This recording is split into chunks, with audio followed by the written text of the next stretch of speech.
Hello everybody. What's going on?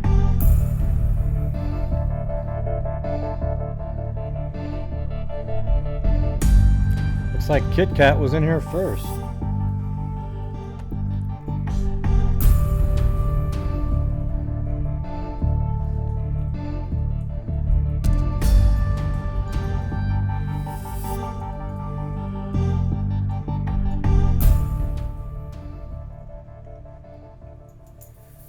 Yeah, today was kind of a weird day because the case that I'm going to talk about, it's solved and everything, but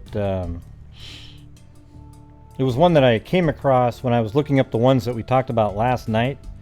It was just an AP story, and then I looked it up today, and I've never heard of it before, and I haven't seen any, there's no YouTube videos on it or anything, but it's one of the few cases that I've looked at where I literally I was a little bit emotional. Normally I can just go through it, you know, I cover cases and just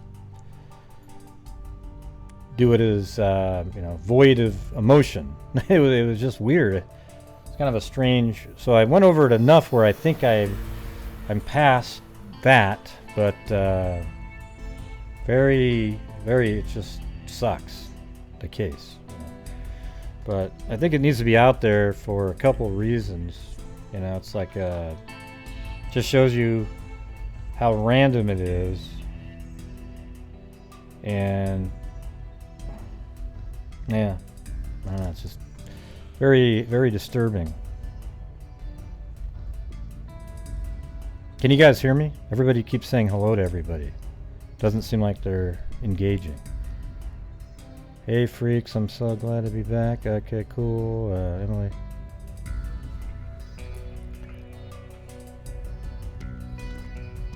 Okay, yeah. Man, we gotta have the hello timeout bar or something like that. It's like 57 hellos in a row. Gray, you're so mean.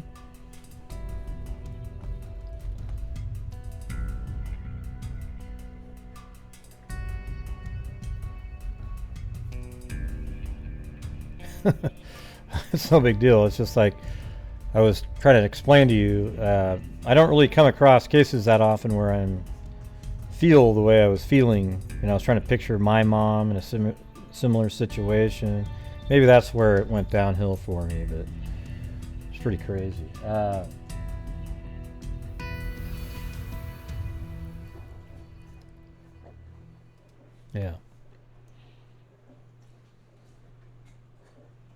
Okay, so you guys can hear me.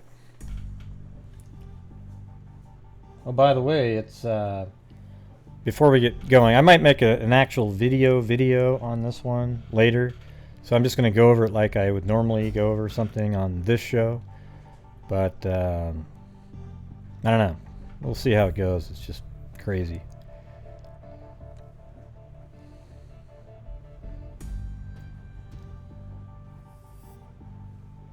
The downhill part? I don't know what that means. Let's see. Yeah, it was one that was kind of made me feel like that. Sucked. Yeah, I hardly ever have them, though. That's the thing. Normally I can just dispassionately look at a case. No, I was just talking about, well, it doesn't make, you know, there was no downhill. I just meant it probably when I was picturing how my mom, you know, if it was my mom, and that's where it went down the hill for me in my mind.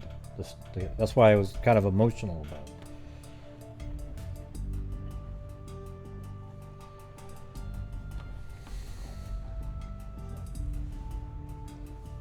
it. Yeah. Let's see. Oh yeah. But it is somebody's birthday. I'm going to do that first. Okay, so you see her in there, Randy Warhol. Jamie is her name. Okay, it's her birthday. All right. So now I'm going to put on my my crazy little voice here.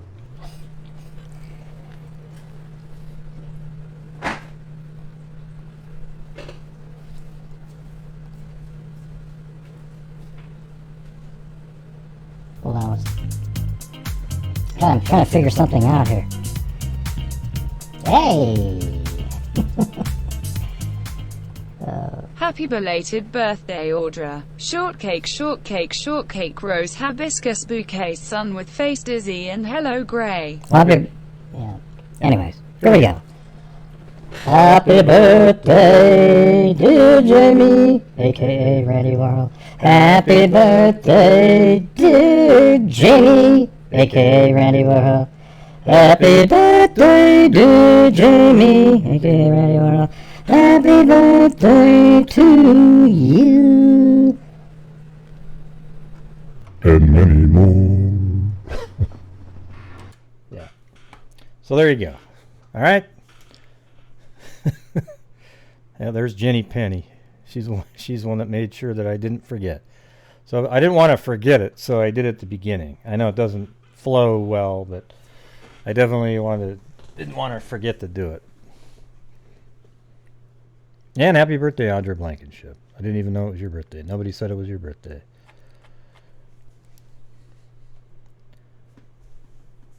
Right, that's what I'm supposed to sound like, Karen. That's exactly what the sound effect is. Way to point that out. Wow.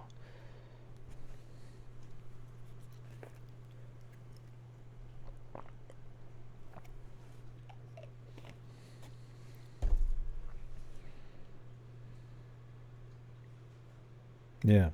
So, anyways, let me get back to this.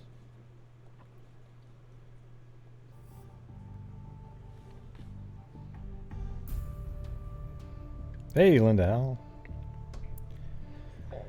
Okay, I'm gonna get started.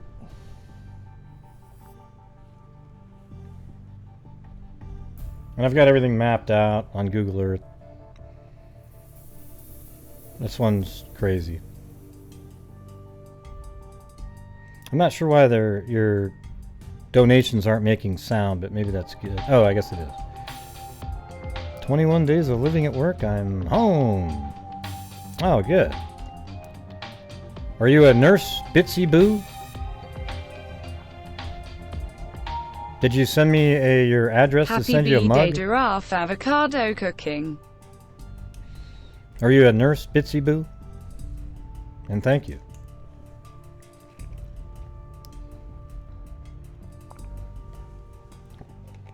Oh, group home manager? Yeah, those are... man, that's probably a nightmare in itself.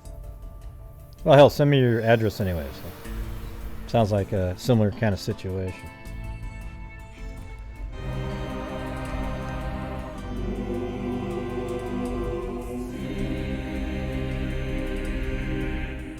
Thank you. Finally, after 21 days of living at work, I am home.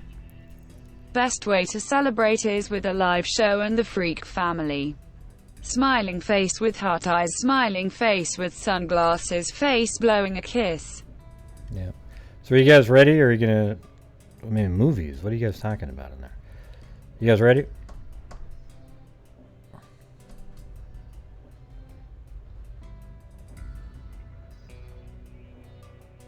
Okay.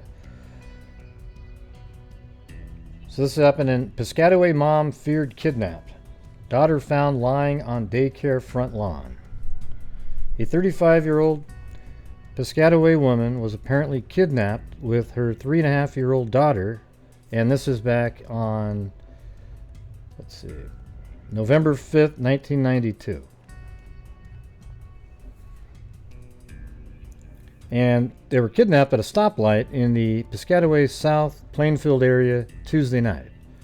Middlesex County Prosecutor Robert W. Gluck said the child was subsequently released unharmed, but suffered from exposure to the cold and rain during the night. So this little kid was just sitting on this lawn from all the way into the night and stayed there. And I think I know why. As of press time last night, the woman had not been found. Gluck said He was reluctant to reveal the woman's name. However, the newspaper article does say that her name is Gail Shollar. According to Gluck, Shollar and her daughter left their Piscataway home at 7:30. Okay, so I'm going to go do all of this.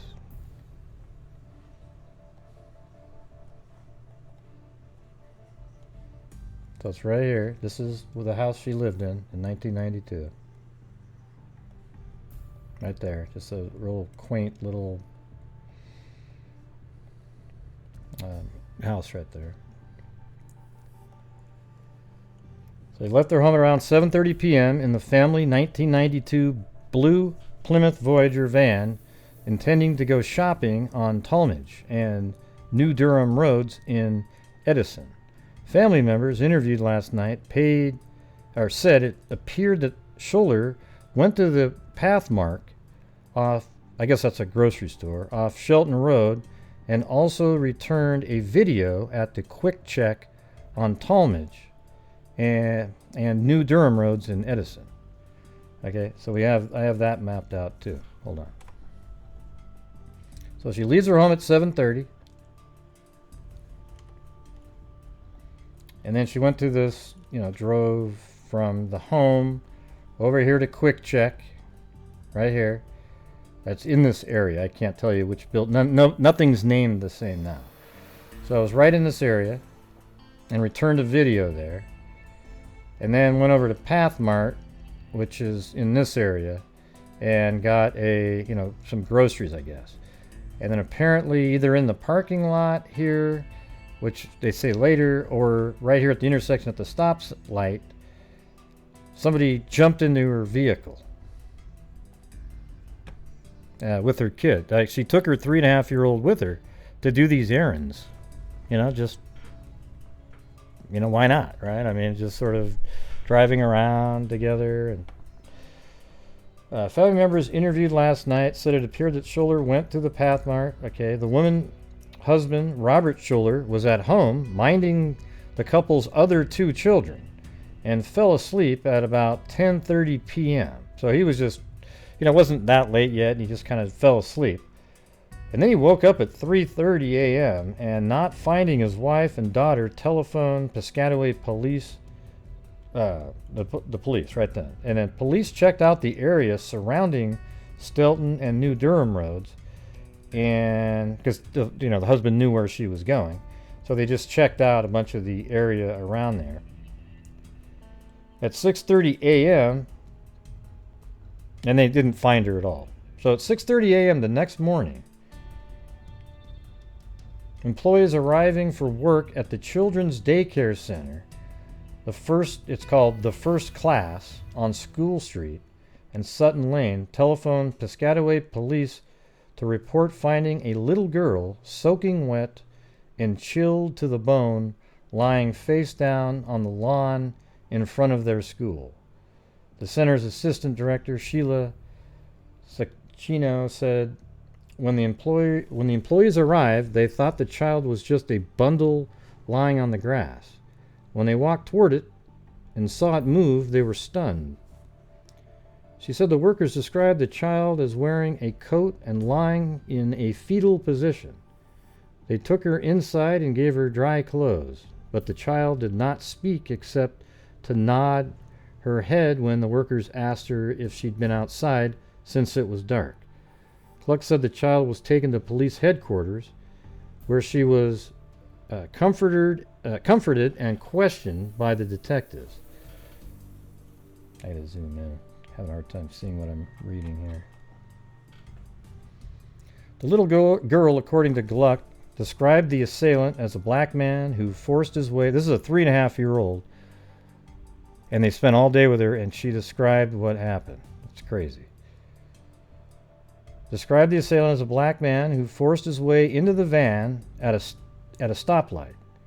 Gluck said the child told officers the man was wearing a black sweatshirt with a large X on it, and dark jeans and black sneakers. A few minutes later, according to the prosecutor, Township Police got a call about a suspicious van parked near Halley Court and Poplar Road, which are just up the street from the daycare center.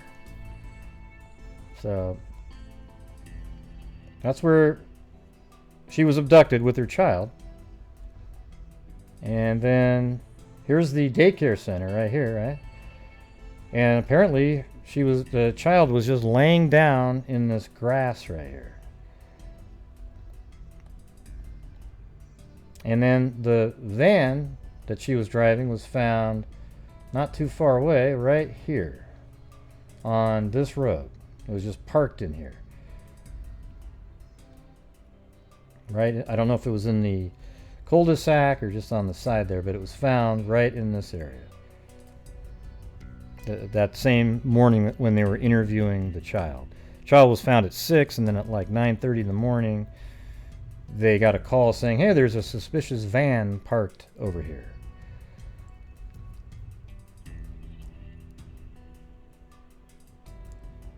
Asked if anything else was found in the van, such as evidence that might prove a crime, Cluck said, I can't tell you that. The child, according to the prosecutor, was later taken to the area hospital to be examined for exposure.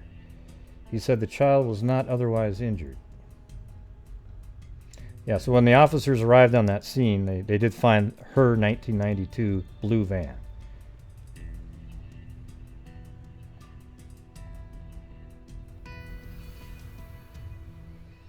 Okay, he described Shollar as a white, 5 foot 4 inch tall, the lady that's missing. Because right now she's only just missing.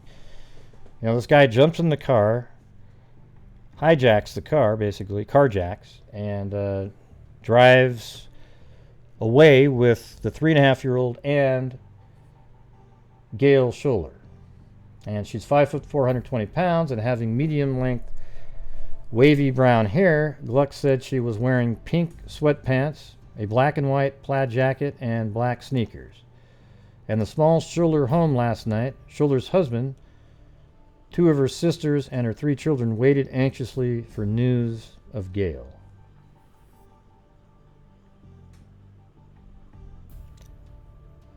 Yeah, let's see. Let's see. Flynn was working at the time she would have been at the store, so she was returning the video. But a rough description did not jog his memory. The store was busier than usual because the election polls were about to close, he said. The intersection of New Durham Road and Shelton Avenue is a busy, well-lit intersection surrounded by a Pizza Hut on the right and Gulf Service Station on the left. A night manager at Pathmark, who identified himself as Glenn, confirmed that investigators had come by the store to ask questions, but said no one remembers seeing the woman in the store. Police were back yesterday afternoon questioning residents, they said. Anyways, at this point, she's just missing. All right, so that was on November 5th. And, this article here really, you can just tell how just absolutely awful the whole situation is. Robert Shollar, that's the husband, cried as he recalled the events of the past Tuesday, the night his wife Gail disappeared. Mrs. Shollar went out to buy food and return a videotape of Beauty and the Beast that the family had rented for their 3.5-year-old daughter, Andrea. That's the 3.5-year-old that was found on the grass. The tape was a day late, and Shollar, because Andrea had liked it so much, she wanted to see it again. Robert Shollar said he asked his wife if she wanted him to drop off the tape, but Mrs. Shollar said she would do it. At this point, Shollar broke down, overcome by the idea that if only he had returned the video instead of his wife, Mrs. Shollar would not be missing today. And so that's exactly what we talk about a lot. It was something just so normal, and it's nobody's fault, but that's the kind of guilt that people feel forever. The Shollar family continued its agonizing vigil yesterday, sitting in their small Piscataway house, trying to keep their hope that police will find the 35-year-old woman who was abducted from her car Tuesday night. And it wasn't really from her car. It was the car that she was in was taken. Staying with Robert were his parents, Jeanette and Richard Shollar, Miss Shollar's sister Karen Soldo, and Shollar's 3 children. Now let's see. Right down here. She was a wonderful mother. She deprived herself so the children could make do, said Soldo. Soldo said her sister was not aggressive, but knew how to take care of herself. She was very resourceful. If there was an opportunity for her to get away, to fight back, I think because the baby was with her was her main concern. I can picture her bartering with the man to drop the baby off, Soldo said. Robert Shollar, who had wrapped himself in a blue Afghan, pointed out cabinets his wife refinished, bathroom tiles she had laid, walls she plastered in the newly redone recreation room. In the second bathroom, he pointed to wallpaper she had hung and more tiles she had laid.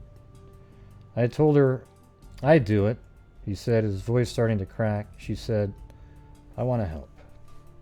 So she's just one of those really great wives, you know. Great mom, you know. That's kind of why, it sort of reminds me of my mom. That's why it's like, see, like right now it's starting to bug me again reading this.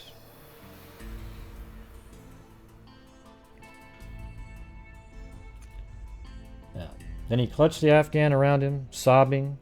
Later his voice broke again as he showed the elaborate red and white polka dot clown suit Miss Shollar had stitched as a Halloween costume for Sherry.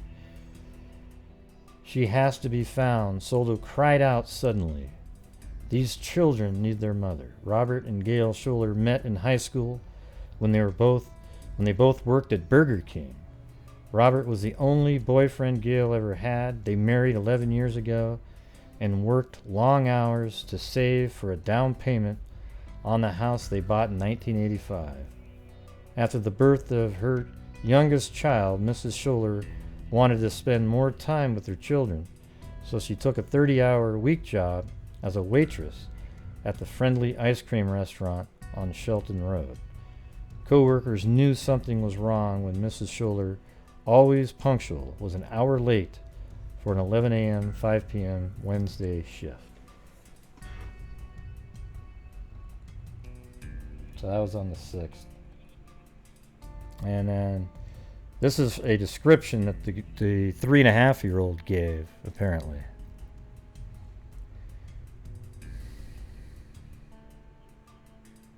Let's see. The prosecutor said investigators were able to pinpoint the time after talking to witnesses. Let's see. Gail F. Shollar, the object of an intense search since her kidnapping Wednesday, was probably abducted between 8:30 and 9:30 p.m. So just to let you know, so what probably happened here, she was abducted and she knew she was going to be taken, but wanted to save the life of her 3.5-year-old and convinced the barbarian killer to drop her child off at that daycare facility just outside. And I guarantee the mom said, just stay on the grass all night. The kid never moved. The kid laid down on that grass the entire night. Okay? So just try to picture that moment. If you have a child and you're probably, you're being abducted, you're just scared to death, but you're still just thinking about your child, and you somehow convince this guy to drop her off at the daycare center, and she's, probably stuff like, she's just 3.5, she doesn't remember anything. And she just lays there the entire night without even really a jacket or anything. It's unreal. Personnel at the Quick Check on Talmadge and New Durham roads had a computer printout showing that Shollar returned a rented videotape to the store at 7:54. Detectives believe she then went to the Pathmark supermarket in the Middlesex Mall at Hadley and Shelton, Gluck said Shollar and her 3.5-year-old daughter, Andrea, were probably accosted in their van by the assailant who forced his way into the vehicle, apparently at a stoplight. Yeah, gotta make sure you lock your doors at all times, too, everybody. That could have occurred at Hadley and Stelton Roads. So let me just show you some of these things. So where the van was found the following day, the same day that Andrea was found, was just right here on this road. Okay, and then the let's see, where was that? Right there. Here's the daycare center. I'm sure it looked almost identical. It's called something else now. It's a Montessori school, but I guarantee it, she was probably right here on that front lawn, just that real narrow strip right there.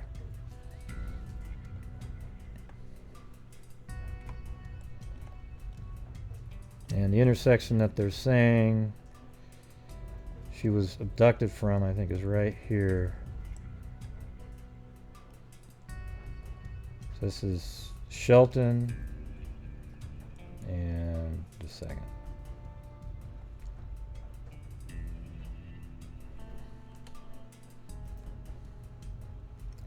So that's Hadley right there. Yeah, and Shelton. Okay, so right there.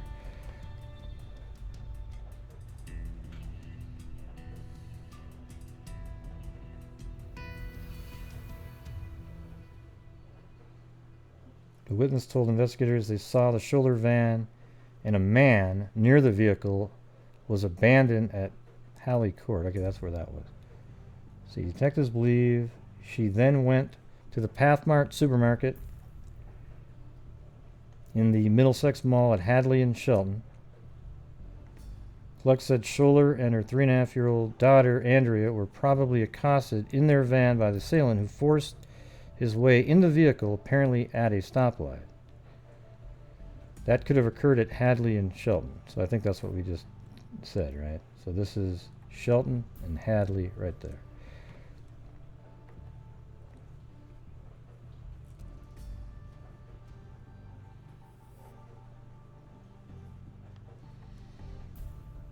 Let's see. Two witnesses told investigators they saw Shollar's van, a man near the vehicle, which was abandoned, at Halley Court and Poplar Road at about 9:30. Hey, thanks, Little X Tornado. That story just drives me nuts.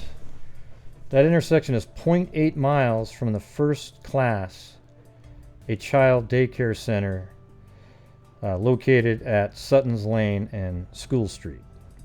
Shollar's husband, Robert, was at home minding the couple's other two children. The prosecutor said he fell asleep at 10:30, then he woke up at 3:30, saw that she wasn't at home, and then called the police. I wish I could sleep that well. You know, I know there's a lot of you out there that can, but... Hey, thanks, Teresa Ann.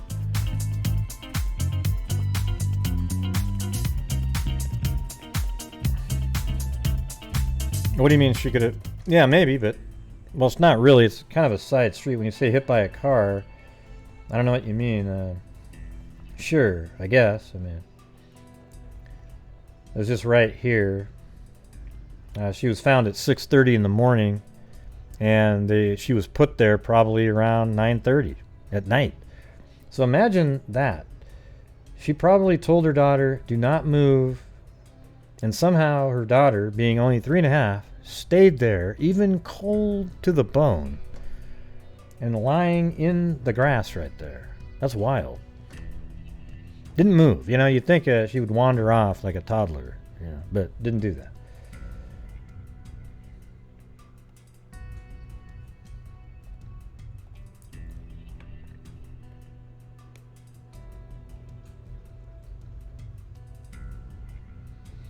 Okay. And here's a poster put out, but they actually spelled her name incorrectly on the poster. Not that that matters, but there she is right there.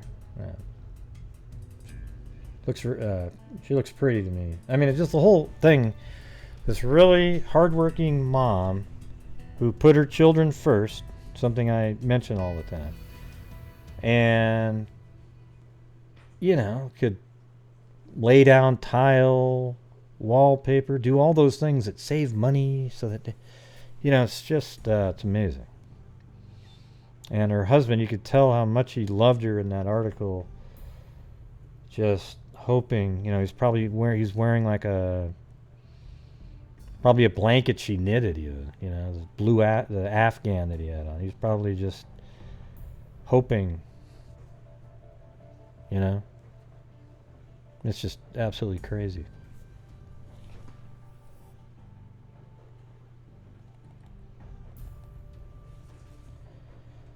Yeah, so there's just more searches going on. A large group of police and civilian volunteers were gathered at 9 a.m. today to launch a full sweep of the wooded areas. And it was really raining really hard that night, by the way. And it's wintertime, you know, they're getting close to it. Her abandoned vehicle was found on a dead-end street nearby. Yep, that's the one. Yeah, totally. Hey, thanks, Cairo.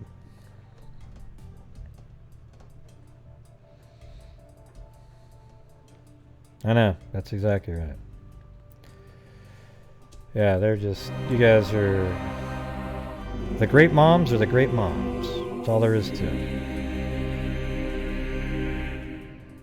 Shout out to all the amazing moms out there. Humanity would literally cease to exist without you. You're the best. Since news of Shollar's abduction broke, many people, both police and private citizens, have called to offer help. A case like this really hits home, he said.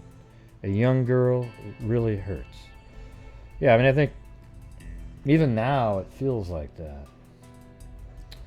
All the women in the area were frightened. The abduction of Miss Shollar had had a spine-chilling effect on the area women, several of whom said they were stepping up safety precautions. Some expressed shock that such an awful crime could happen in Piscataway.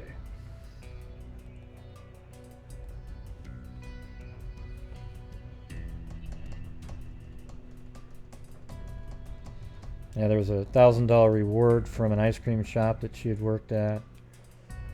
Co-workers are also taking donations for a Shollar family to help defray expenses. Okay.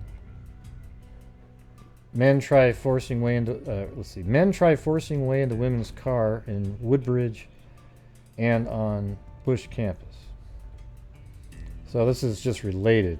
2 days after the kidnapping of Gail Shollar, well, it's not related, but the situation's related. The kidnapping of Gail Shollar in Piscataway on Tuesday, similar incidents in which men tried to overpower women inside their cars were reported in Woodbridge and on Piscataway campus of Rutgers University. The women were able to close their car doors and drive away safely in both of the incidents, which happened Thursday between 7:30 p.m. and 8 p.m.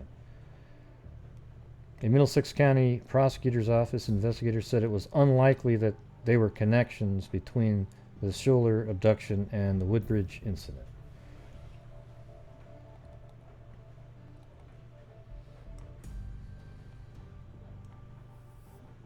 So I think that's still that same drawing that based on what the girl described.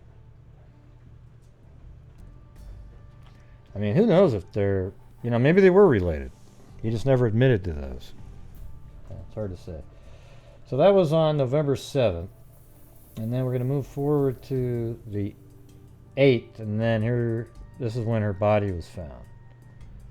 Body of missing woman found.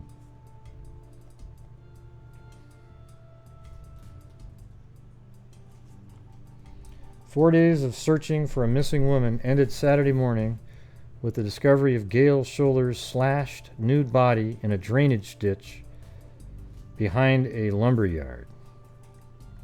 Shollar, who apparently was abducted in her van Tuesday night while running errands with her 3-year-old daughter was killed with a knife or other sharp instrument, probably not long after her abduction. The 35-year-old woman's body was discovered near Route 287 as more than 300 searchers fanned out over Piscataway. Searchers had covered the same area before, but detectives believe the body had been covered by the water. So it rained a lot. It was 5 feet high. At a news conference at Piscataway Police Headquarters, Gluck said Michelle Rizzo of the North Shelton Rescue Squad and Piscataway Police Sergeant Paul Ost had found Shollar's body. We compared the body with a photograph and we are certain, Gluck said.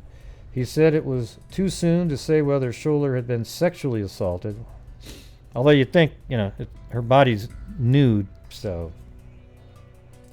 An autopsy was scheduled for later Saturday. Gluck said he did not expect to have the results until today.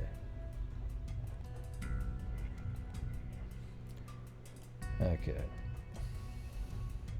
So this is the second part of it. Several Piscataway neighbors stood behind a roped-off area in front of Shelton Lumber Company at noon Saturday and watched as Shollar's body was removed from the ditch. So this is how close where the van was dumped, and I think this is about where her body was found. And I'm just basing that on this, because if you go right to here, this is kind of my typical YouTube stuff that I do for people on YouTube here. So if you look at this, 1, 2, 3, 4, 5, and then you look at the image that we were just looking at right here. I think that's 1, 2, 3, 4, 5. You got that, and then there's this little building there, and that's yellow tape. Okay, and then way back here in the back, there's some people standing there. So I'm thinking she was found back behind there. Okay, because these people here are behind the yellow tape.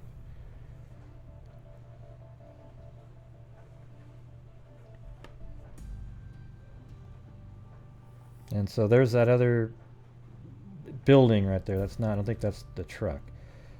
Let's see. And that's the same, has the same name too, the lumber yard. Okay, so now we're getting to that building. It's right, I think you could see it right back there. You can just barely see the top of it.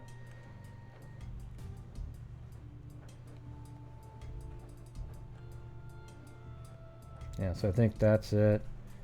And I think right about in this area is where that building was.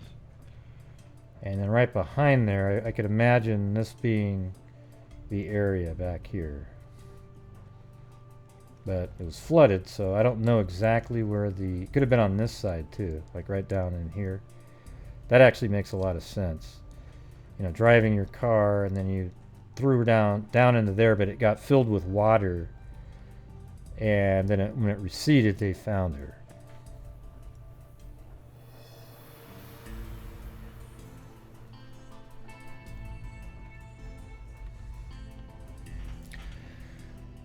Let's see. A young mother cuddling her baby said she no longer felt safe in Piscataway. I moved here a year ago from South Plainfield, and now that I have my own baby, I don't feel safe. Whoever did this knows this area very well, said Sammy Grant.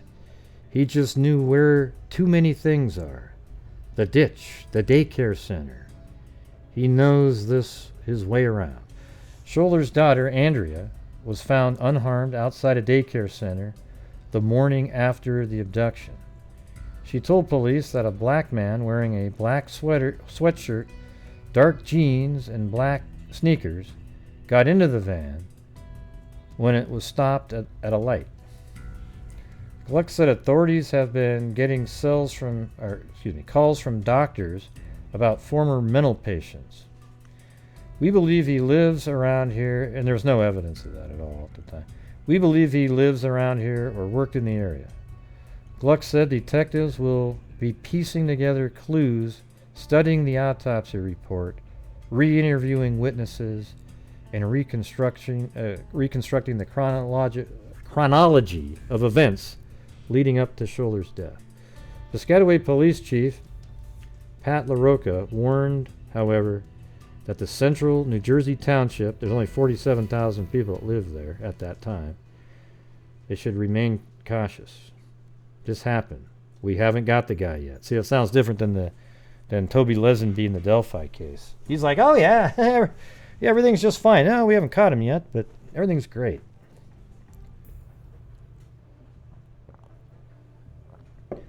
Shollar, who had 2 children besides Andrea, left home about 7:30 p.m. Tuesday with Andrea to return a video and to buy groceries. They were last seen checking out groceries about 9 p.m. at a nearby Pathmark. Shollar's husband, Robert, told police he fell asleep about 10:30 p.m. He woke up around 3:30 a.m. and, alarmed that his wife and child were not home, called police. 3 hours later, the child was found. So he called at 3:30 in the morning, and then at 6:30 in the morning, people showing up to the daycare center found the girl outside, and then just 3 hours after that, her van was found. So everything came together like that really quickly. Gluck said it is unlikely the slaying started out as a carjacking. A man approaching a woman with a child had something else in mind. 3 attacks on women in Woodbridge at a Rutgers University on Thursday night don't appear to be connected. There was an arrest in one of those cases, so no, it wasn't related. Yeah.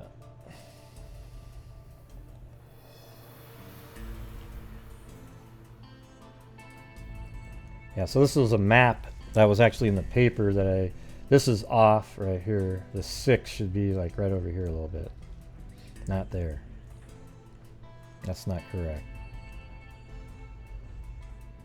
Oh, this is interesting. This actually shows Shelton Lumber. So, wow, she was found right there in the lumber yard itself. Wow, that's crazy. Let's check that out. In a drainage ditch. They're saying right.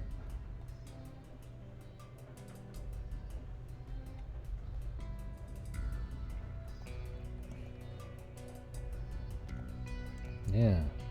I don't know exactly where that is here, but if we were, let's just take this. I didn't see that they had the, I'm close. I just have her on the other side of it. Let's see. Let me see that picture again. So we just take this.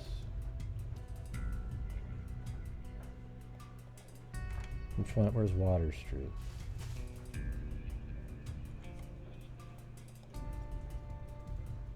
Oh, that's interesting. Maybe it's moved.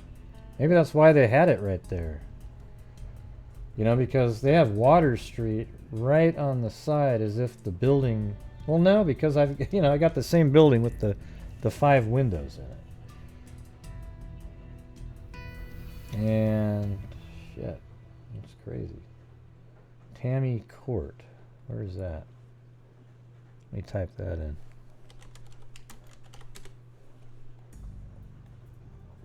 Okay, that's Tammy Court there. Okay. That's really weird. I think they're just trying to... So this makes sense to the way they have Tammy Court. They just left out a lot of stuff in their map. I mean, it's just a drawing, but look at Tammy Court, Water Street, Water Street's over here. Tammy Court is right there, so that's not really that accurate. But I think what they're pointing at is right here, in between. It almost like there was a drainage ditch right in that area. I don't know. I don't know, how accurate the map is, but that's what they're saying. They're pointing to a spot right there that just doesn't make a lot of sense to me.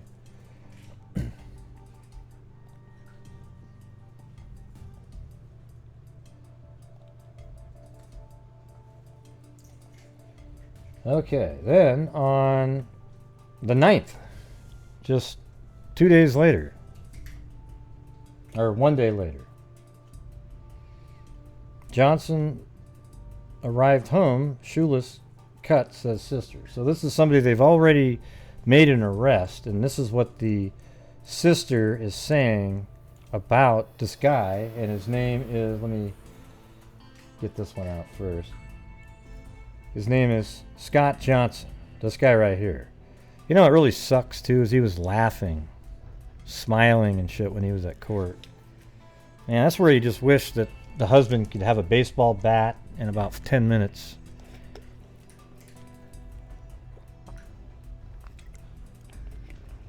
Just laughing like a jackass. Yeah.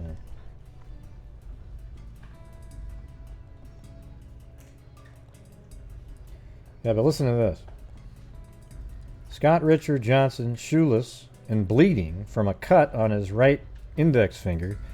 And usually you get those when you get so much blood on your hands that the knife slips and you cut your fingers. Arrived at his parents' home with several, home here several hours after he allegedly killed a Piscataway woman Tuesday night. Tamika Johnson, 15, said that her brother knocked on the door of the family's Astor Place home at about 3:30 a.m. Wednesday, approximately 6 hours after he allegedly kidnapped Gail F. Shollar and then stabbed her to death. When he came in, I asked him why he was here, Tamika said. And one of the things that's interesting about him is that he lived right here. Okay, in this house right here. Or at least that's the house that he went to. I don't know if he lived there because they were shocked that he was there, but this house right here is the one that he just went to right there. And look how close that is to where Gail lived. Not too far away, just right there. And then, let's see, that was School Street right there, but that's a different School Street than the one I found later, which is down here by the first class, the daycare center. So anyways, he lived right there. She's from there.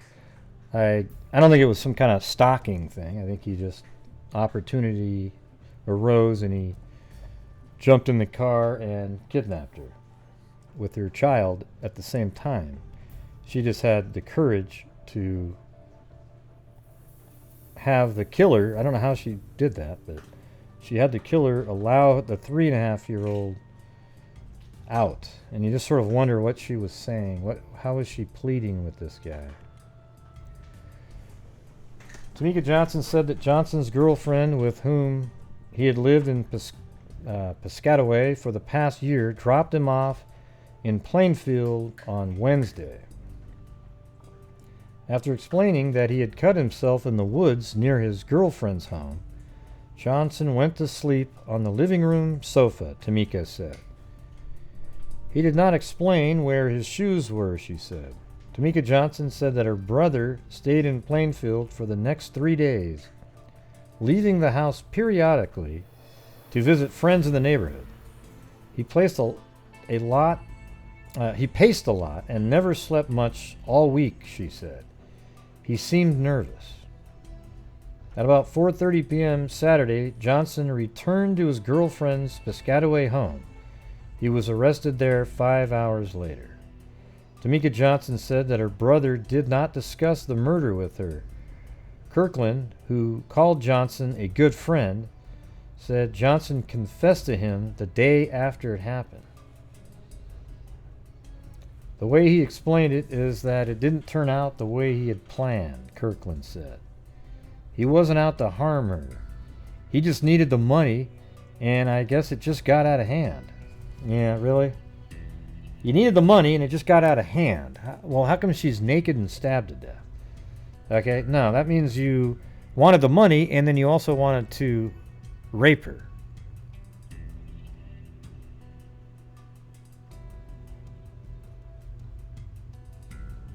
I wouldn't say all of them do, but I don't know. People just They like to have a normal side of life so that they can hide what they really do.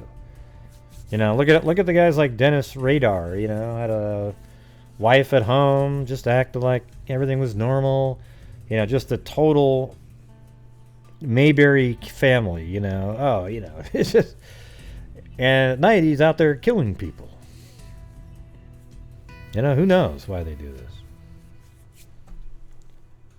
That's what makes them serial killer monsters. I don't know if this guy's a serial killer. He got arrested at 23, so he might have just been caught right when it was budding. So anyways, let me get back to this part. Kirkland declined to discuss in detail what Johnson told him. He said he wasn't out to harm her, he said. He just needed the money, and I guess it just got out of hand. Kirkland declined to discuss in detail what Johnson told him. He said he did not go to the police because he believed Johnson would eventually turn himself in. What a stupid excuse that is. Tamika Johnson said that her brother may have needed money to support a cocaine habit. She also said her brother, who was unemployed, was upset that Bill Clinton was elected president. I don't know if, like, he seems like with the X, he was probably a Malcolm X type supporter. I don't know if they don't like Bill Clinton or whatever, you know. On Tuesday, and feared that for some reason that Clinton would eliminate unemployment and welfare benefits. Boy, was he wrong on that one. Jesus. He said he was prepared to rob, kidnap, do whatever he had to do to survive, Tamika Johnson said. I don't believe he meant to kill her. What do you mean he didn't mean to kill her? She's naked and stabbed. Okay? There's no sort of, you know, how do you, there's no wiggle room there for not meaning to do it.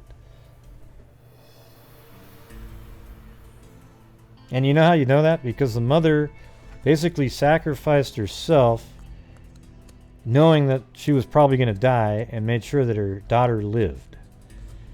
Okay, so the mother, I'm sure, complied with any demands that he had, and, you know, and he killed her anyways because he didn't want anybody to be able to identify him. That's probably what happened. She said he was arrested for purse snatching when he was 18 and for verbally threatening and then assaulting his girlfriend's daughter last year. Yeah, sounds like a real winner. Tamika Johnson expressed sympathy for the Shollar family, but he said she also feared for her brother's future. Who cares? Nobody gives a shit about your brother's future. And as a matter of fact, you should immediately forget about your brother's future after you just found out what he did. So don't worry about his future. He doesn't have one. And basically, he ended up getting life without parole twice. There was a death penalty. They wanted the death penalty, but then there was some kind of... Oh, yeah, the jury, for some unknown reason, just like in some of these other cases, they couldn't decide on to give him the death penalty.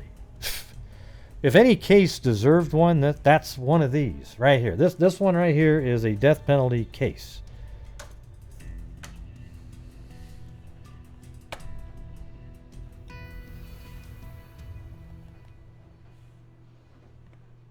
Yeah, now listen to all this shit down here. Why was he even walking around in the first place?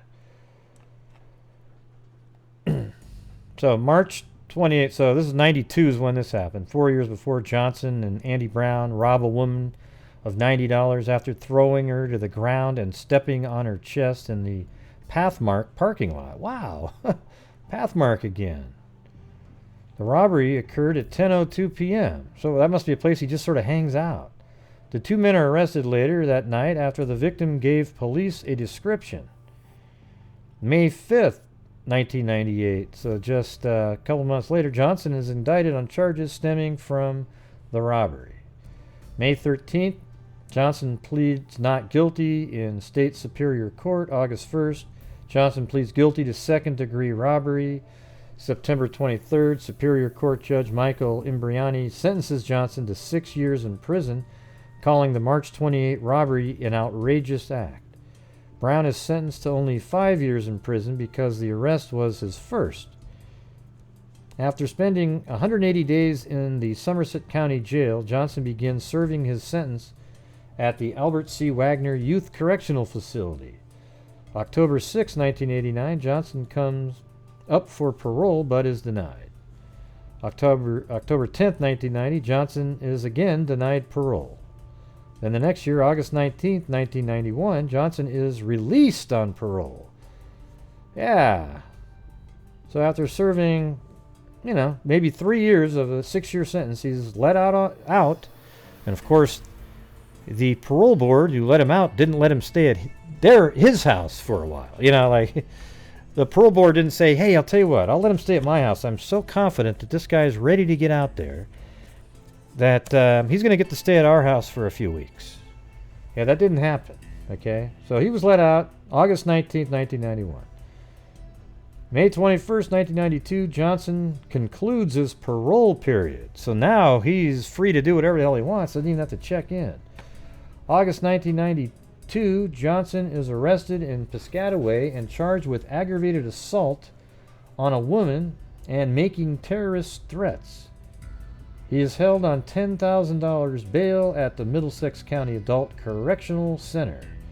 October 20, Johnson is released from the Middlesex County Adult Correctional Center. November 7th, Johnson is arrested in connection. So look at that. He gets released on October 20th, and then just 18 days later, Johnson is arrested in connection with the kidnapping and slaying of Gail Shollar of Piscataway, who disappeared on November 3rd with her 3.5-year-old. So he was actually arrested on November 7th, so they kept that a little bit secret from the media. Well, I guess it would have came out the next day.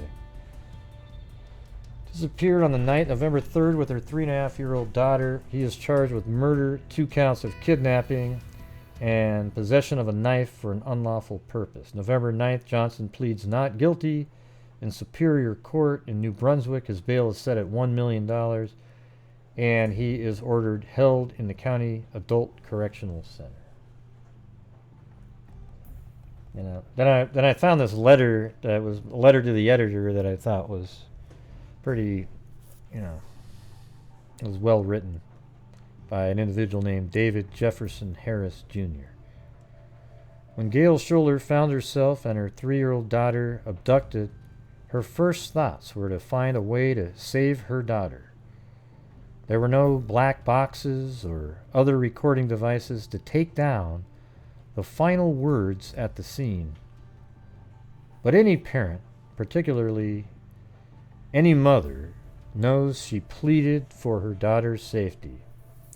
As parents, we can imagine the last look and possible touching as the child was discarded on the lawn. Gail Shollar would not escape because her child would have been left behind. The blanket and final instructions became all that was left of the mother as the 3-year-old struggled. See, that's what I'm saying. There was I guess there was a blanket with the child, and then the instructions, like, you stay here all night. You got to stay here. Do not move. Do not move. The blanket and final instructions became all that was left of the mother as the 3-year-old struggled to make sense of a night that could not be explained in rational terms. For the balance of her years, no satisfactory argument beyond fate will be made to justify the gruesome acts that resulted in her mother's death. Out of these ashes emerges a hero for all to admire. I hadn't even read that part earlier, but I read the first part. So yes, she was a hero. That's what my title says. On fate. Out of these ashes. God, I keep saying, I can't say anything. My mouth's so dry right now. Out of these ashes emerges a hero for all to admire. Gail Shollar's strength and determination saved her daughter. The child will come to know and understand that she is alive because her mother placed herself between her and death. By sacrificing herself so her child could live, Gail Shollar cast her lot with the future. The task for all of us is to look to the future that the children represent. To dwell upon the brutal circumstances of the death only calls out the worst aspects of our human character. Instead of endorsing our system based upon laws, we hear demands for an eye or lynch mob justice. These thoughts and expressions only lower us to the same level as the alleged killer. When we argue for the defendant to be killed in the same manner in which Gail Shollar was killed, we appoint the most deviant violence. This is an anti-death penalty part at the end here, but I don't agree with this part. I think he should get killed. So I don't agree with this part at the end here. I like this part up here, though. Let's see.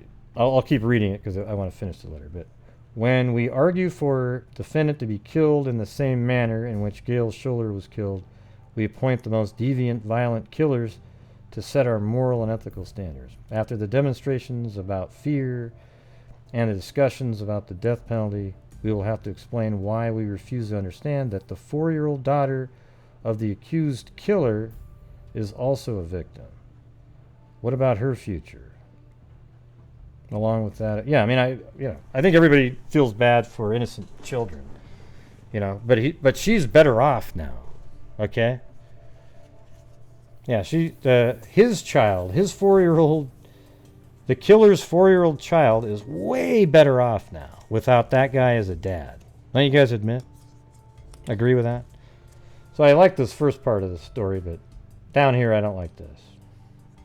Yeah, it's just it starts to get like, that person probably had sort of an agenda, trying anti-death penalty. The thing is, I think that the death penalty is, like I've said before, I mean, you guys all know my stance. I agree with the death penalty. I just don't want to do it anymore until we have a system that is 100% accurate. Because like I've said 1,000 times on the show, is since DNA has been used lately, they've exonerated like 50 people off of death row, meaning they didn't do it. So imagine how many people our country has executed that didn't do it before DNA was prevalent. I find that more here's the thing. I would rather not execute anybody if it means that one innocent person doesn't get executed.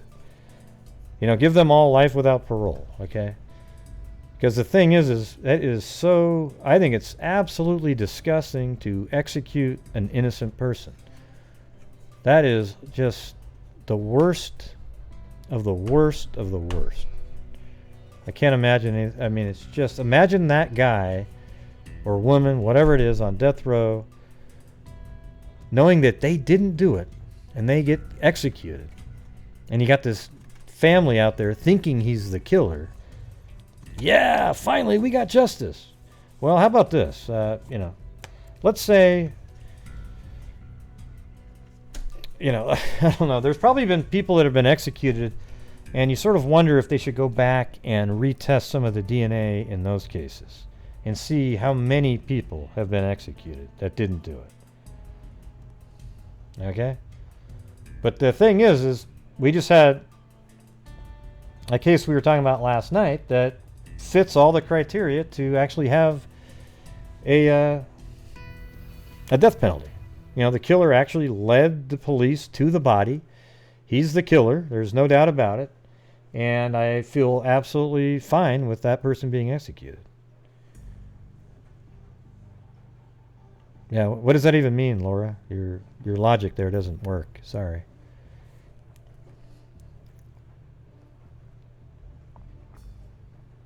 It's almost like, what's weird is people that are really hardcore pro-death penalty, it doesn't matter what argument you give them, they don't listen to it. It doesn't matter what you say, because I'm for the death penalty, just it needs to be a system where it's 100%. There is no doubt that he is he or she is the killer. Ted Bundy? He did it again and again. What does that mean, though? What does that even mean? Ted Bundy was never let out of prison once he was arrested.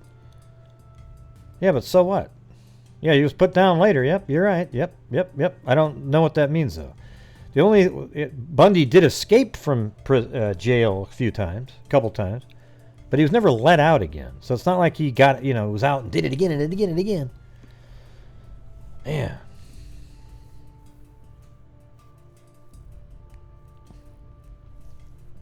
Well, I think they should go back and test DNA on people that always said, like the Innocence Project should be also focusing in on seeing how many people they can prove that have been executed that didn't actually do it.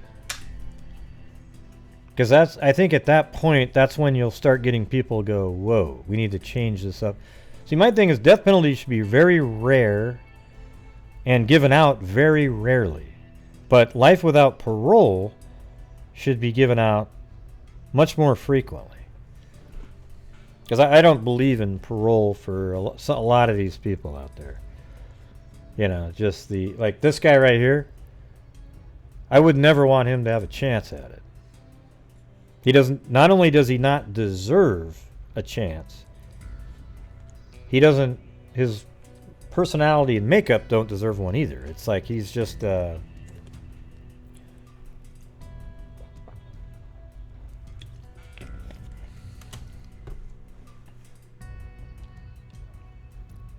yeah, so what does that got to do with anything, Laura? Yeah, so your argument didn't make any sense. Okay, good.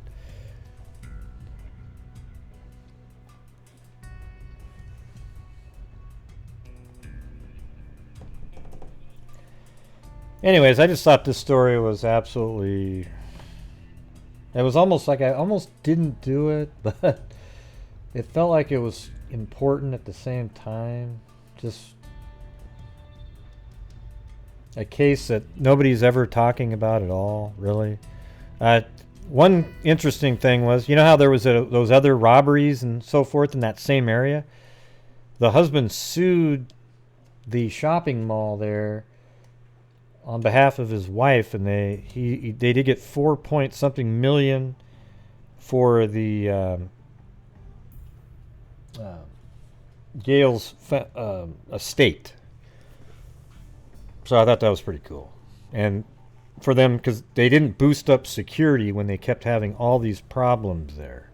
They didn't do a damn thing. So that was kind of cool. And then I guess when Cairo, I told him about it, how I was feeling about it, and he looked it up on Wikipedia, and I guess the term carjacking it developed from this case.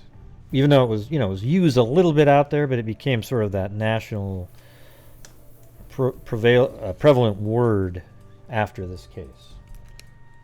It's weird though, because I've never seen this covered anywhere at all. You can, look it up on YouTube. I didn't see a damn thing. I think it's kind of just almost too dark a little bit. Yeah.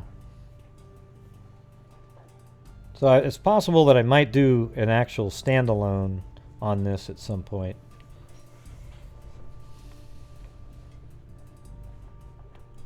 I wonder how the daughter's doing these days.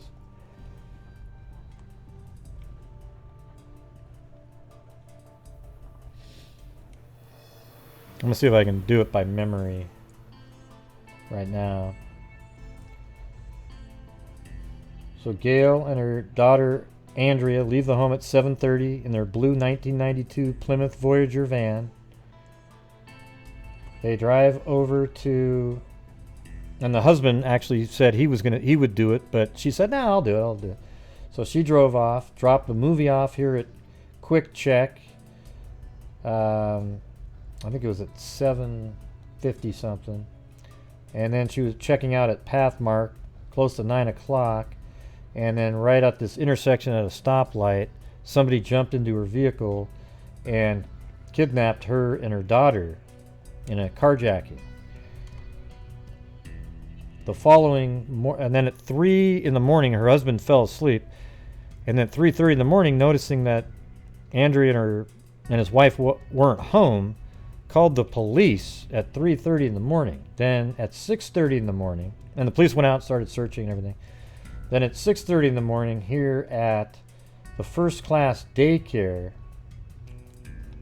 when workers were arriving, they saw Andrea laying in the grass here. And I guess she had a blanket, and she was face down, really cold, and she's only 3.5 years old. So the police asked her questions.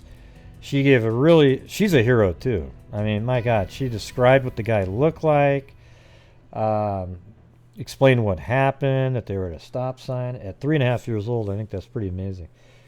And that was at 6:30 in the morning. Then at 9:30 in the morning, while they were talking to her, her van that she was driving was found right here, parked on this side street right here. And then there were searches going on for 4 and 5 days, and they'd even looked in the same area she was found. And then her body was found right behind this lumber yard right here, or right in this area. We'll just say right in this area right here. And she was nude and had been stabbed multiple times. And then very shortly after that, they made an arrest in the case. And it's this Scott Johnson, this idiot right here.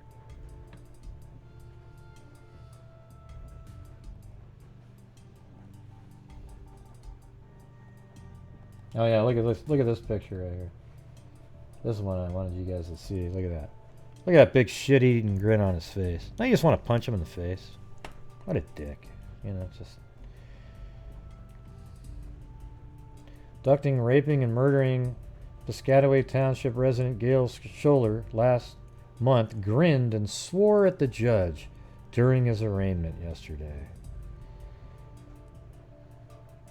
Ah, Jesus. Freaking monster.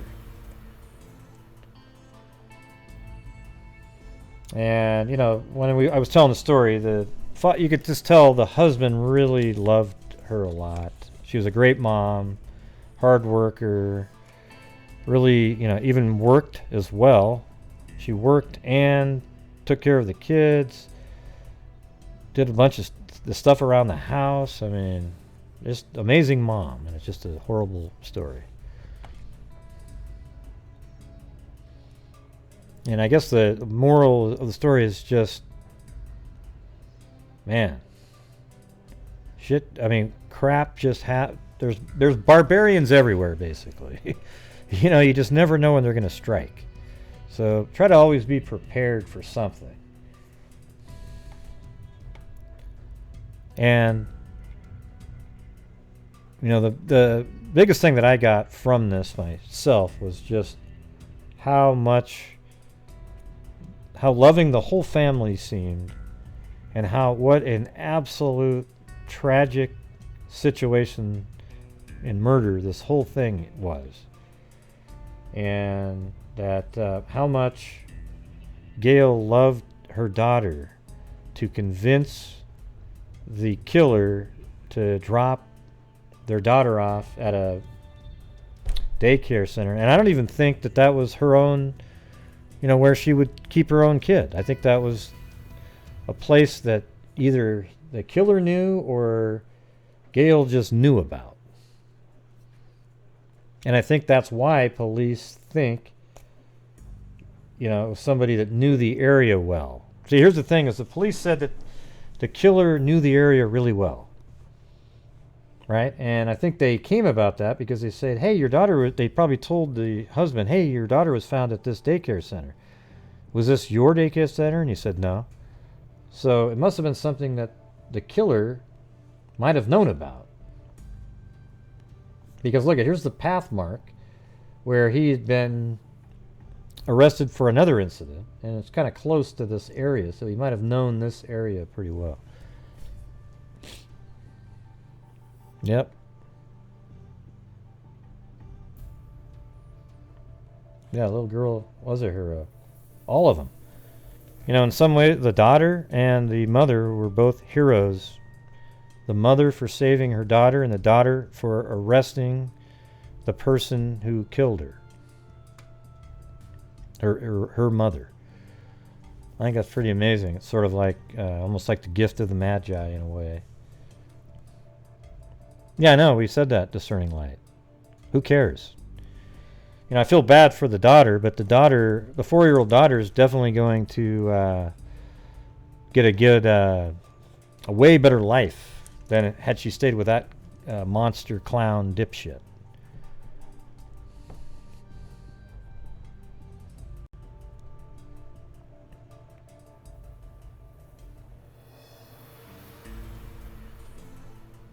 Well, what do you mean 50%? Do you think it's that? Come on, William. Jesus, give me a break, man. Yeah, wow, if 90% were, then it would have been 1,400 and something.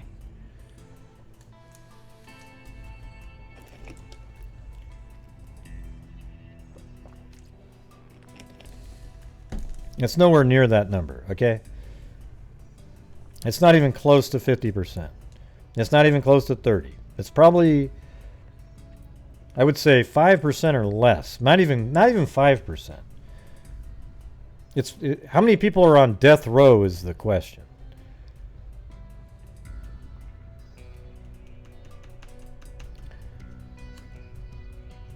Yeah, no, come on, William.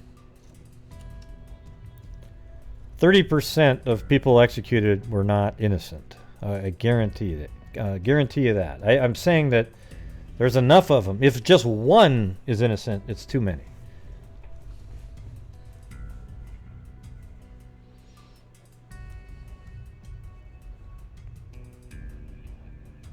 Yeah, well, big deal. I don't really care. Listen, I don't even want to discuss the killer's family or anything. I don't give a shit about it. Okay, especially listening to his stupid ass sister talking about, oh yeah, I'm just concerned about my brother's future. I know. Yeah. 1% is a nightmare. You know, if you have 10,000 people on, let's say you have 1,000 people on death row. Well, 1% is 10 people.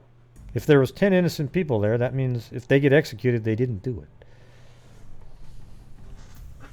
That's way too many.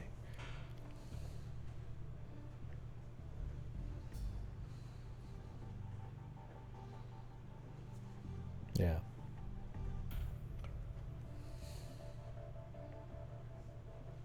Who cares about the daughter of the killer? You know what I mean?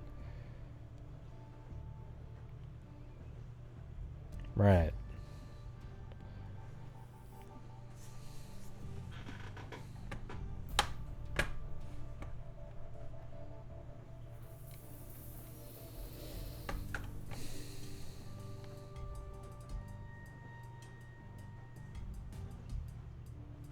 Yeah, she's better off. There's no chance. I mean, the odds of her not being better off are very low. I mean, this guy was a total dipshit. Dumb as a box of rocks and a murderer, okay?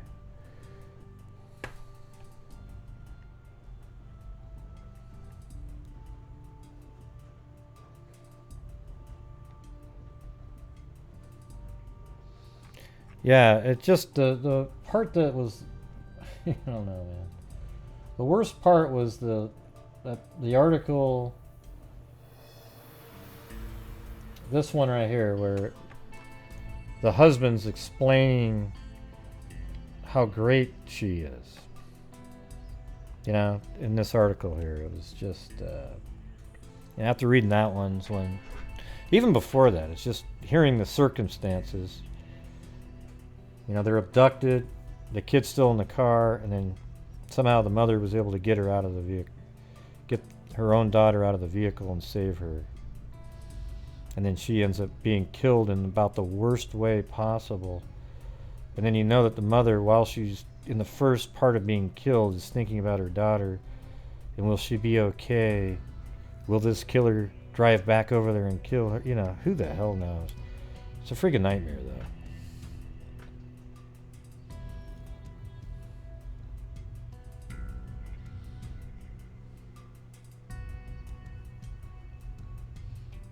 Yep.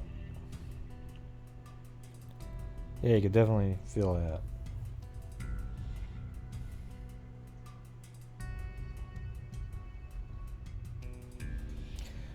Yeah, so anyways, it was weird. This one just came together today. It was one that I just put on the side from yesterday. I hadn't even looked at it yet, and then I just felt like I needed to talk about it.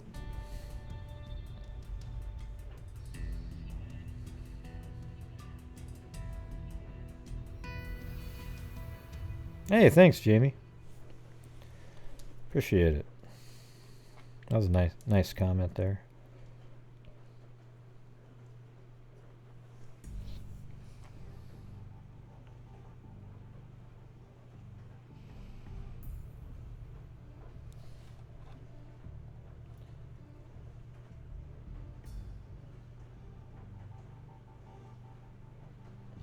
Yes, I'm still here. I'm just looking at something.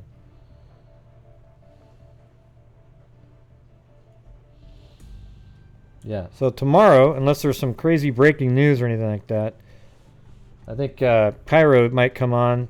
He was telling me about this case, the Zach Bowen and Addie Hall.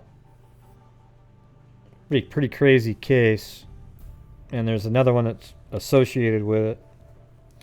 So we'll be doing a show, and he'll be on, and we're just going to go over it and talk about it. Yeah, thanks, Kit Kat. I know, it's crazy, right? Sometimes it's just weird. It almost feels like I'm not putting out something that's interesting to people or something. But thanks, Kit Kat. You don't have to.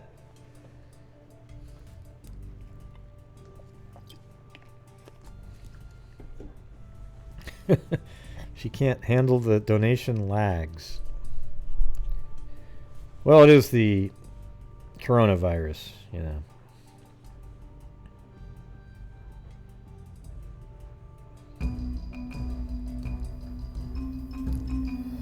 Why people can't just use their left hand instead of killing people. I don't get it.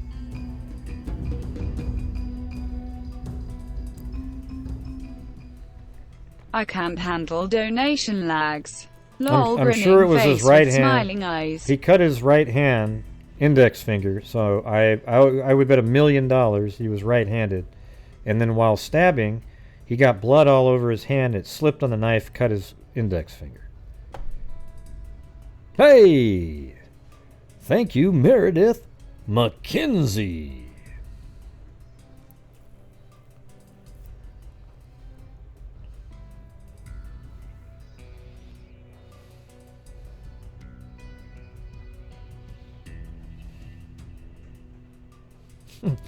Well, thanks, Lil X Tornado. Hey, when did you find my channel?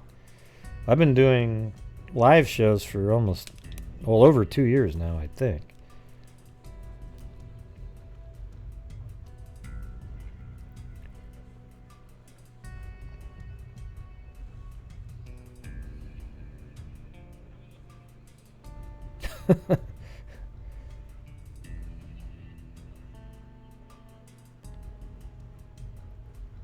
Well, thanks, Cairo and Miss Skiss.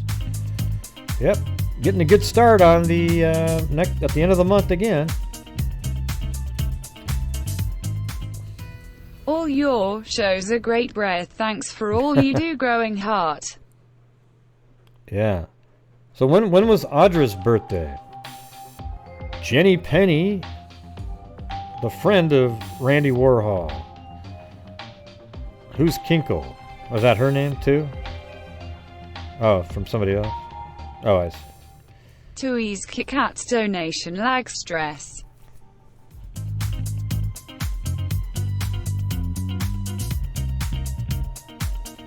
Dun, dun, dun, dun, dun, dun, dun, dun, dun, dun, dun. Oh, it's your little inside joke. Okay. Yeah.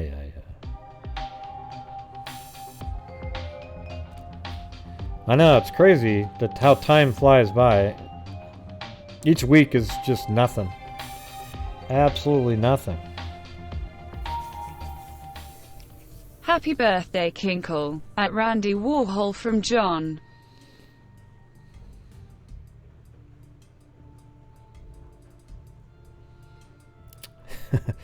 Yeah, I went on there. Yeah, that one guy is just a total idiot. That in the chat there. Just always a troll, no matter what. Anyways, I don't really want to talk about those guys. So.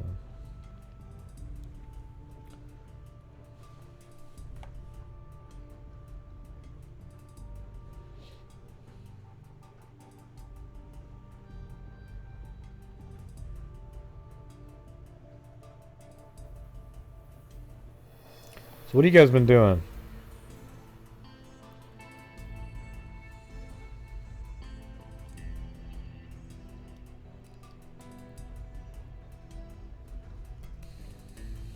That time is remembered by new experiences. Yeah. Well, I always said that my mom always told me that it's more like I don't know if it was, that one was my mom, but like the percentage of your life. So when you're the first year of your life is really takes forever. And you know, remember when you were in grade school how long those years were? Because, you know, you're 8 years old and that's 1/8 of your entire life. You know, now you get to me it's just 1/54th, you know. It's like, oh yeah, just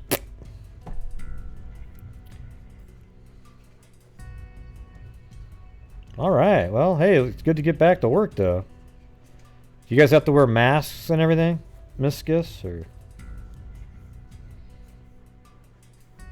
yeah, well you have to go back and listen to it, Randy.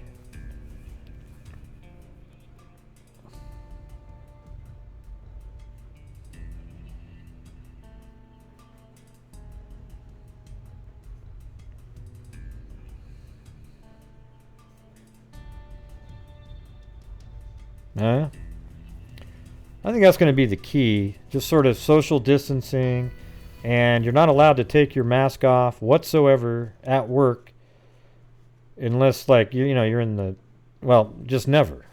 You have to keep it on your face the entire time. And then everybody's desk should have sanitizer on it, and like some kind of a spray bottle with bleach so you can wipe down your all that stuff. And I think everybody would be fine, honestly.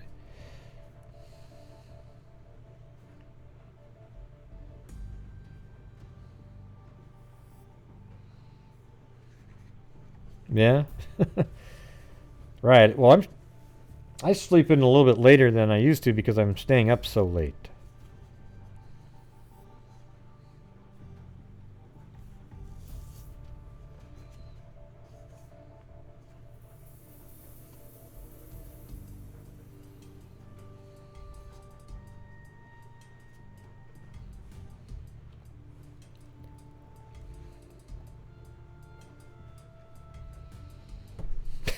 Oh, by the way, my wife gave me a haircut today. I don't want to show it because it's hat hair, but at least you can see it's pretty short. She bought these clippers and was like, man, there was so much crap on the ground. I looked like all my hair was on the ground.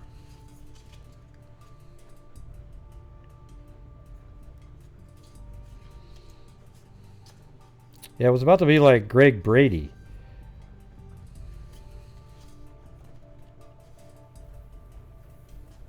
In the later years. Not the early ones. I'm talking the years where he started saying groovy, man. Like that.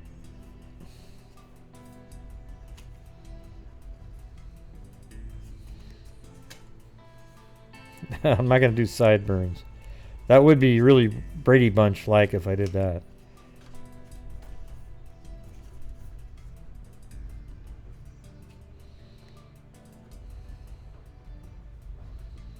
God, has there ever been a show that's made you more embarrassed to be a human being than the Brady Bunch? Like, every episode was so embarrassing. There's always something that just... And it's time to change. Remember that one? Sha-na-na-na-na-na-na-na. Shut... Yeah, that's like the... Sha-na-na-na-na. Sha-na-na-na-na-na-na-na. Sha-na-na-na. Remember when Peter, his voice changed because he became 13? Yeah.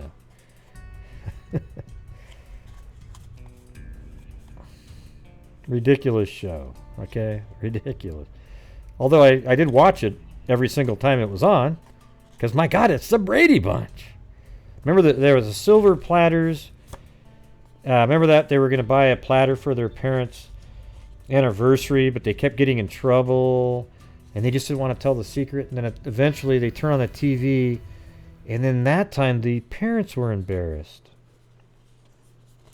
because they were doing a performance to win a silver platter for their... Come on! That was some good shit, man. What was the song on that one? Hell, I can't remember.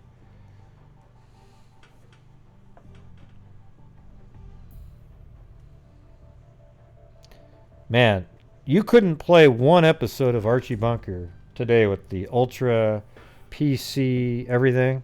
You can forget that. Not a chance. I know we talked about that before, but... Yeah, the one where her nose got hit and then the date she was going to have didn't take her out on the date. Oh, I know the Jan one. Yeah, that's right. Jan broke her glasses. But you remember the one with the...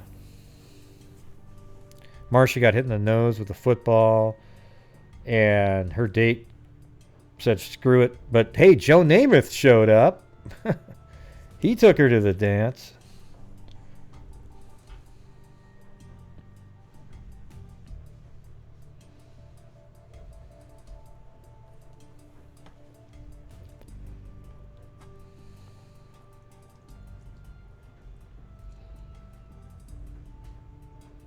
I thought it was. I thought she went to the prom with Joe Namath. Because remember, there was a football or something. I remember the one with Davy Jones, though. I don't remember what that was about. Maybe. Oh yeah, that's right. Sunshiny Day. That's right. Everybody. Yeah. I think my favorite one was when Peter kept getting beat up at school, and then Mr. Brady taught Peter how to fight, and then one day just punched the guy in the face that was always being the bully, and then there was almost a fight with the father and that kid's father, but it was a good lesson.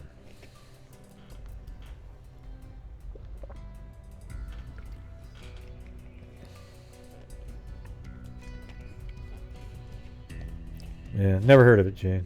Not interested. Yeah, Three's Company was pretty good. John Ritter, Suzanne Summers, and who the hell knows who the other one was. Janet was her character name.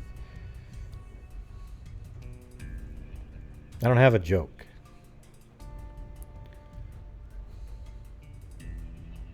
Yep.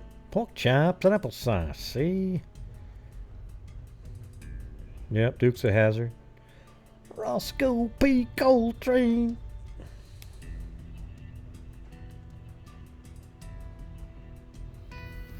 Oh God, 8 is enough, man.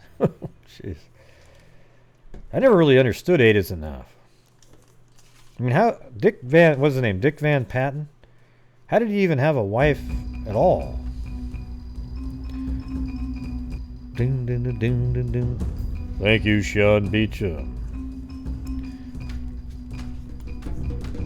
How about for the really old people out there, I am sending hugs The to Mod all the Squad. freaks, woman dancing dizzy, see no evil, monkey rainbow.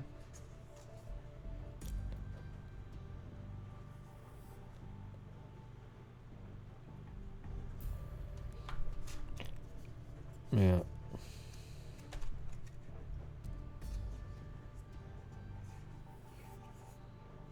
Right. I remember the Partridge Family. I know that's the brother, but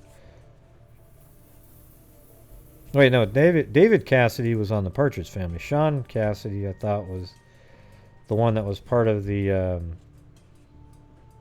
Hardy Boys. You know, he was more of the teen heartthrob kid.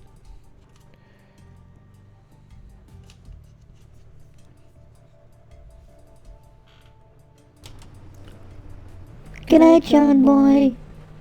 Good night, Mary Lou. Wait, what the hell kind of a laugh was that? That was crazy, John Boy. Well, somebody just mentioned something about it, and I thought it was kind of funny. What do you mean? I don't know.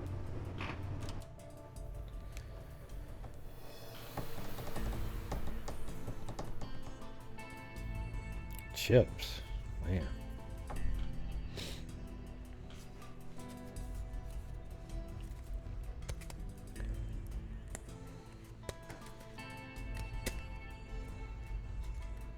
Oh yeah, Knight Rider with Hasselhoff.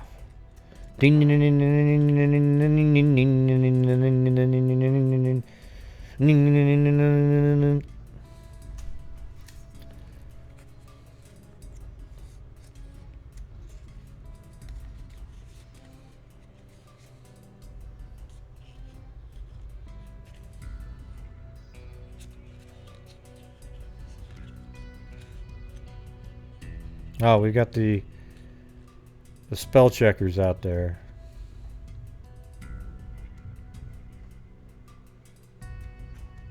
Oh, I watched General Hospital.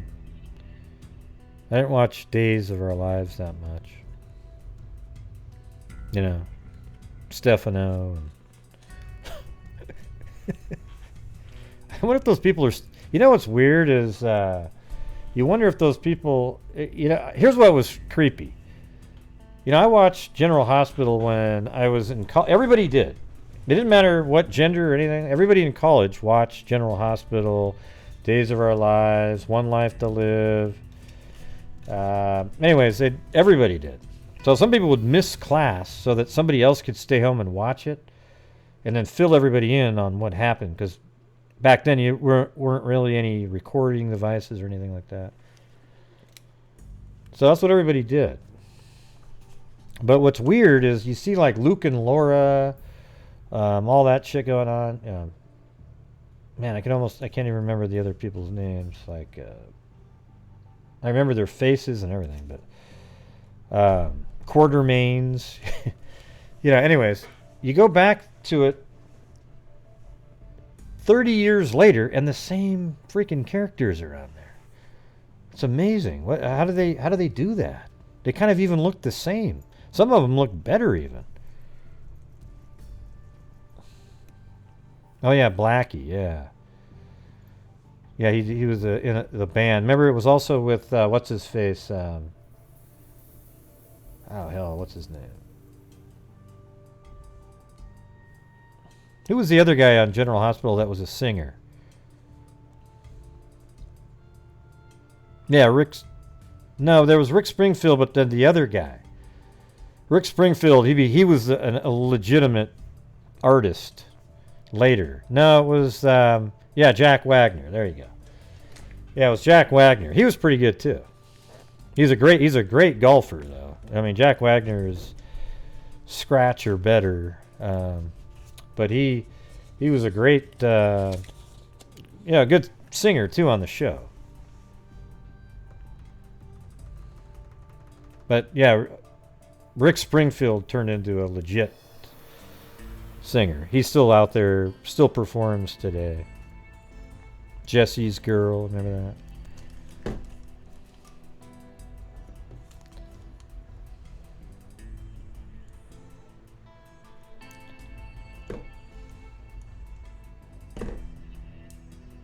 Yeah, I said that.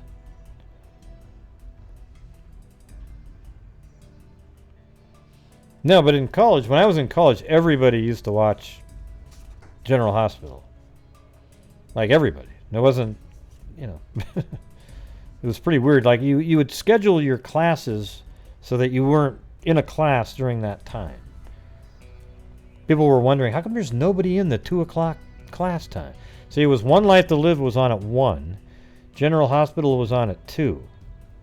And then I think that Days of Our Lives might have been on 3 at 3. I don't know if it was 3 o'clock or...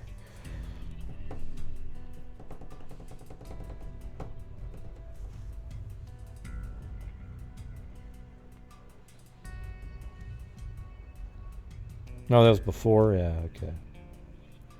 Yeah, that sounds right. I think it was done. I think there was nothing on at 3. One Life to Live was 1.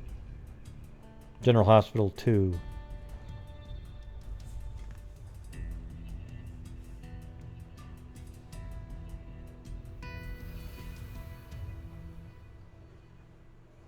No, Another World.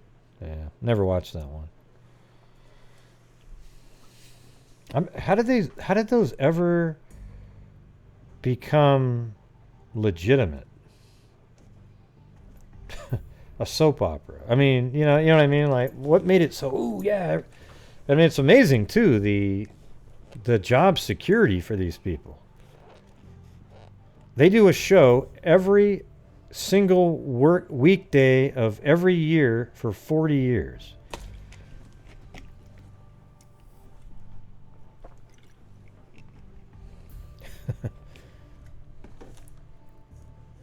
Yeah, exactly. It's crazy how long that goes.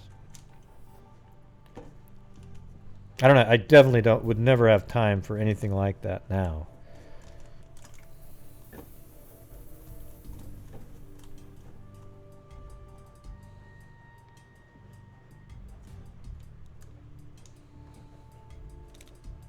Yeah, I remember The Bold and the Beautiful. I was going to mention that, but it was just sort of a newer show that started probably like in the late 80s, something like that. It wasn't it was a newer soap.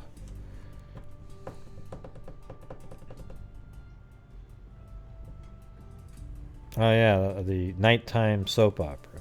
Yeah. Falcon's Crest, yeah. You know, when my brother was in Norway, they would watch that. Falcon's Crest and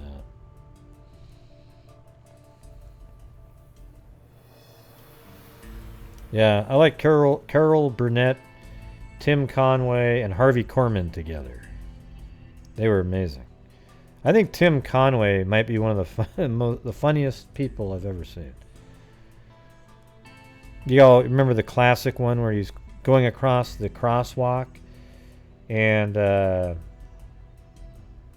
he's going across the crosswalk and it would say, "Don't walk." So then he would turn around and go back the other direction. So you'd spend like an hour just trying to get across the street. That was a good one.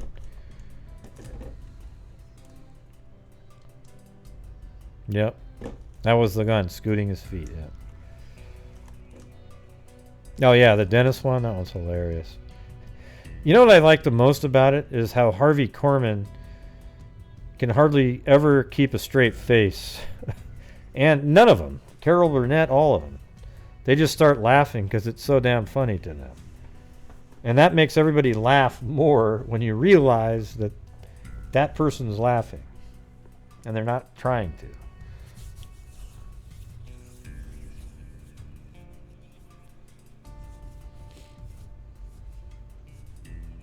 Larry Hagman.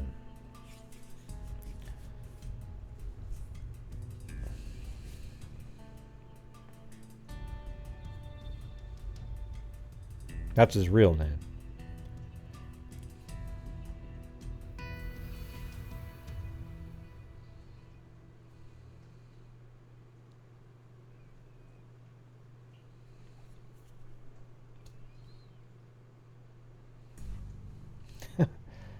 Yeah. Yeah, those are so old. Sonny and Cher. Wow.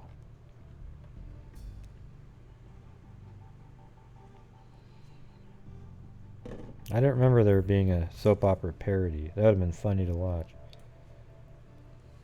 You know what I hate the most about soap operas? Watch this. I mean, this is what they would do. You know, let's say I walked into a room and I see my girl with some other guy, or I ask my girl, who were you on the phone with? And then she'd go, it was and then they cut through the commercial break. When they come back from the commercial break, they show the guy standing there and she goes, oh, it was Jim. Oh, it was Susie. I mean, and then the guy doesn't look at her and say, wait a minute, but what was that long pause for? You had that long sort of, that thing going on. You know, that's the part that really bugged me the most.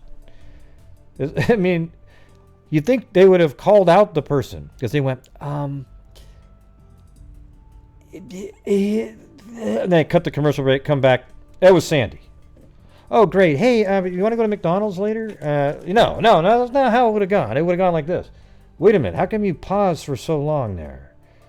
I would love it if they would do that. Like, come back to the commercial break and then say, you know, you had that really long pause and...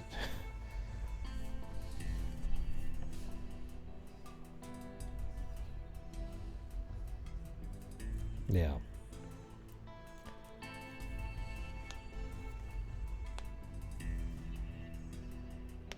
Hey, look at my fingers are... Oh, it was actually working.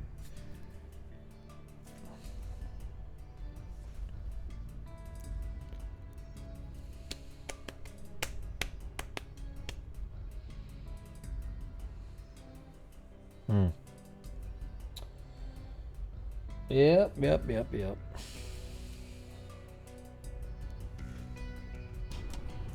A love boat. Exciting and new. Come aboard. We're expecting you, the lab. Oh, man. That's how it goes. That's right. Zipplane! Zipplane!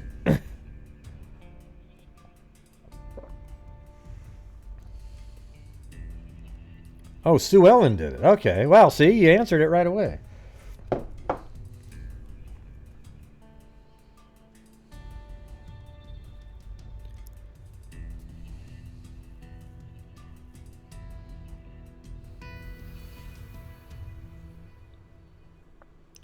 As the world turns, according to Gray News. See, right here is about what I normally sound like without that echo sound to it.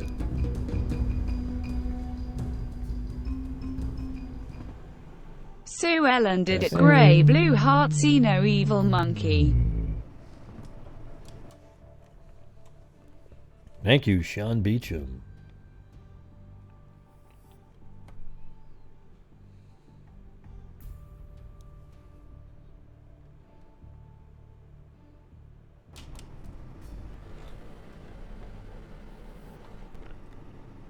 Hey, Mary Lou, what show did you like the most?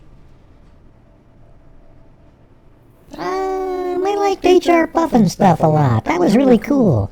Oh yeah, that's that one with the big dragon and the witch and everything. That was great. Oh, and the guy that had the flute. Yeah, that one. It was really creepy when I was a kid, and I still enjoy watching it every once in a while. Wow, that's awesome. You should keep watching it.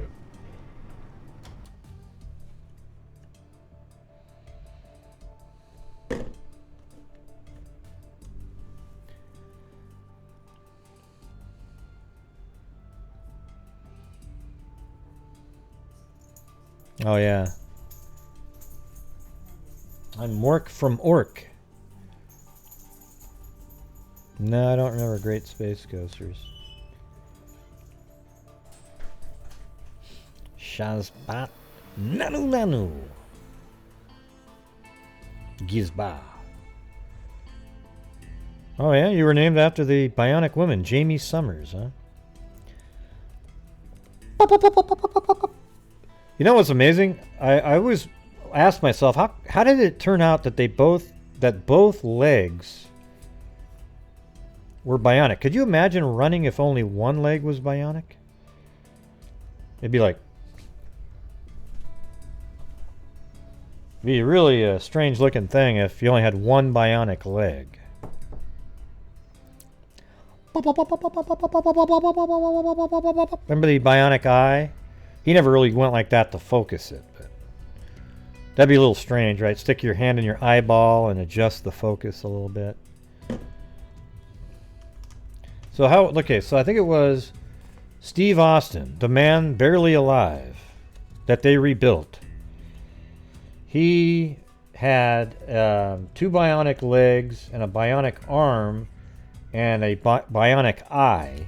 And then Jamie Summers had a bionic ear, an arm, and 2 legs. But then remember when the $7 million man came? Who had 2 bionic arms. Oh, man, that was amazing. And then the Fembots. That was even better, man, when they had these robots that were...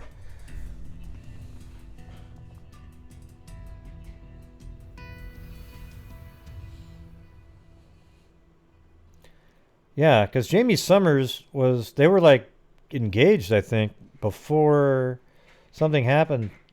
Well, no, let's see, what happened? I think it was already Steve Austin, the Bionic Man. And then they were dating and they were going to get married. She was just normal. And then she got hurt really bad and then converted to a bionic woman. And she sort of forgot about him a little bit. And he had to sort of win her back over time. I wonder how that worked physically, you know, in the sheets when they were both bionic. Man. Oh yeah, MacGyver. Yeah, that's pretty good.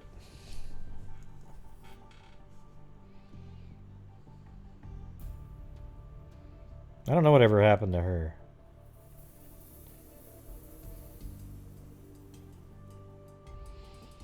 Yeah, well, the electronics don't transfer over to the babies.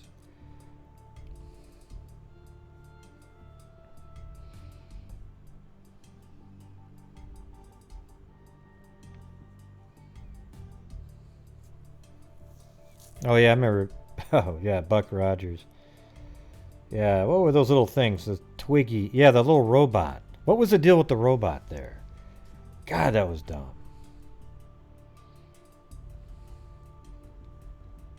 They always throw something in as a gimmick like that.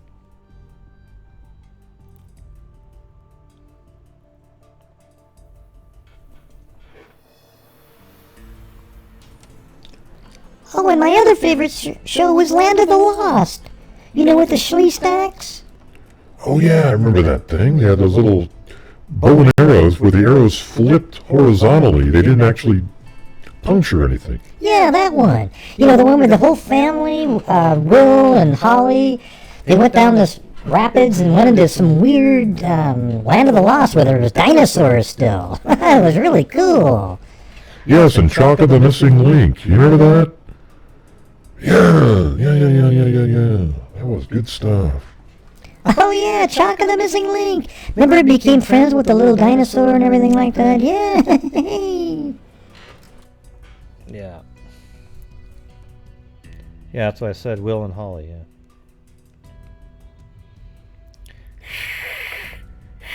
yeah. Yeah, those little stupid. Oh man, what a dumb show that was. Here, listen. When you have free time, I showed it once on here before, but go onto YouTube and type that in and the intro. It is the shittiest animated thing I've ever seen in my life. They literally used like a bathtub and put like an overlay green screen thing of a boat. It was just, it's insanely bad. I don't even know.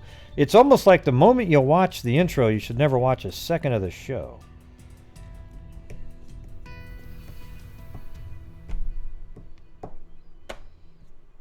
Oh, it's horrible, man. Ooh, God, it's bad.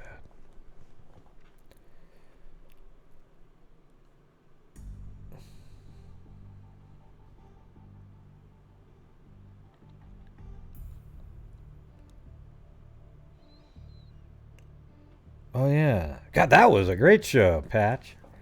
God, I forgot all about that one. Man, I haven't thought of that. I had a lunch pail. Land of the Giants. Man, that was like a legit show. I wish they'd go back to that one again. Yeah, remember they were running around? They were just miniature people. I'm not sure what the circumstances were that led to all that, but I totally remember the show. And there was these people out to try to catch them all the time, the evil scientists. Oh yeah, Alf. Yeah, that was. Yeah, I remember that one, Kit Kat.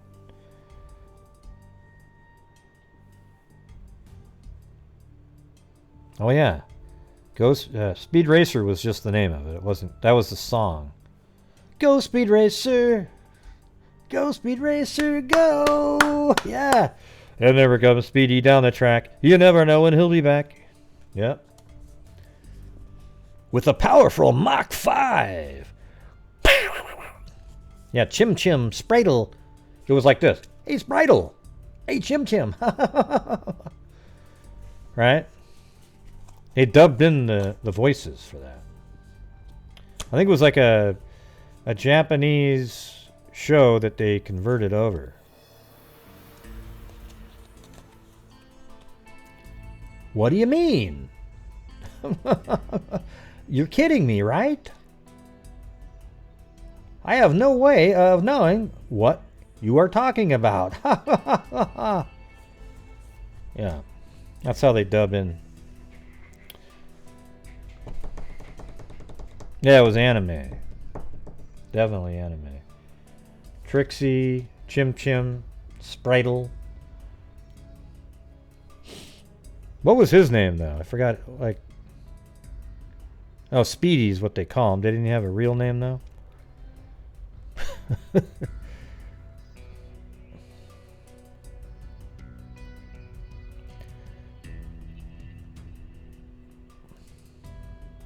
The guy's name was Brandy? Come on.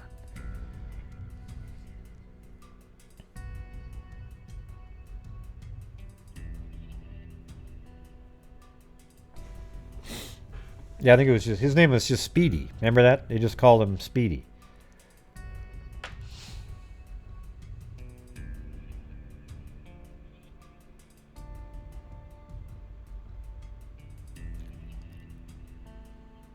Oh yeah, Racer X. But he didn't know that it was his brother. Racer X. But he would protect him, because Racer X did know that Speedy was his brother.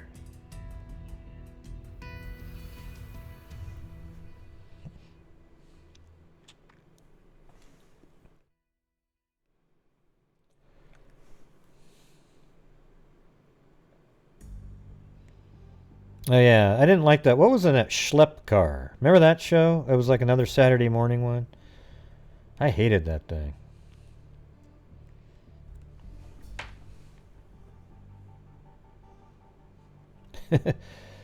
Good night, Michelle Griffin. And I'm glad we're doing this sort of more fun thing, because that story was made me depressed for a lot of the day.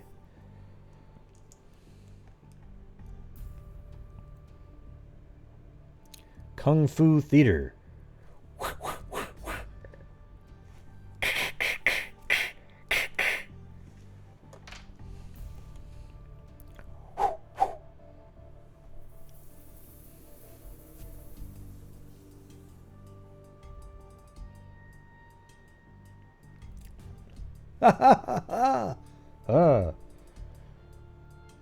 Yeah, I was great at dubbing that. You see that? What? What are you talking about? There's just no way you're gonna... Thanks, Brandy.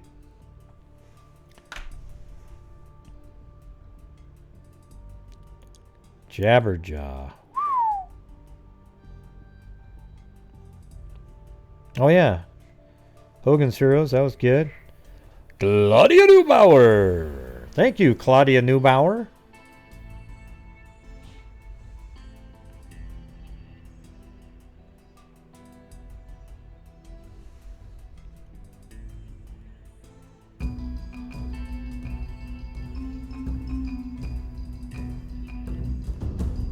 You know what's weird? I didn't, when you go back and think about it, remember Star Trek The Next Generation? Isn't it weird that Whoopi Goldberg was on there as Guinan or whatever the hell her name was? Now that you think back, just looking at all the crap she does now, you think, God, that's weird. What was she doing on there?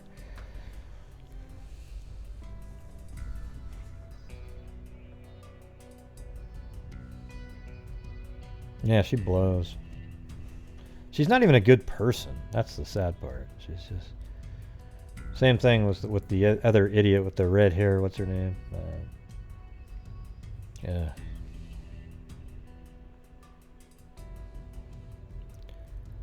Oh yeah, I liked Everybody Loves Raymond. That was a good one. Perfect cast in there.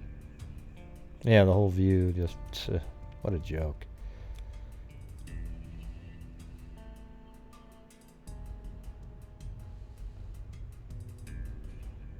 Those are movies, Sean Beecham.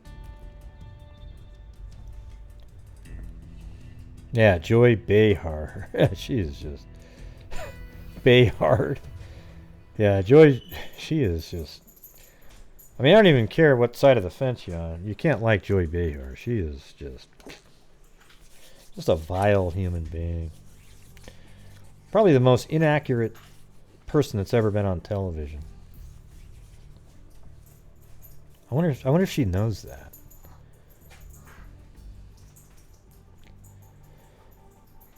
Yeah.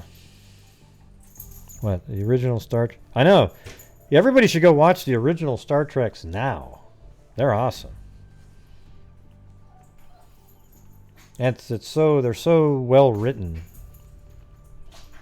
I mean, none of the other ones even came close to that.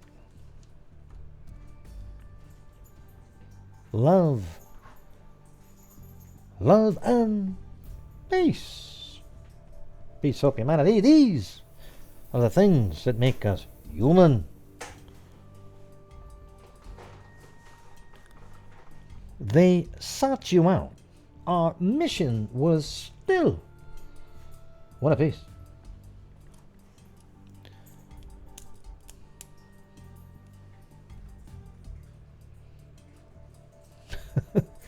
You were forced to watch him?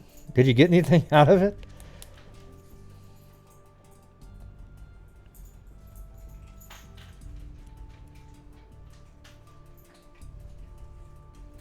Heavens to Murgatroyd.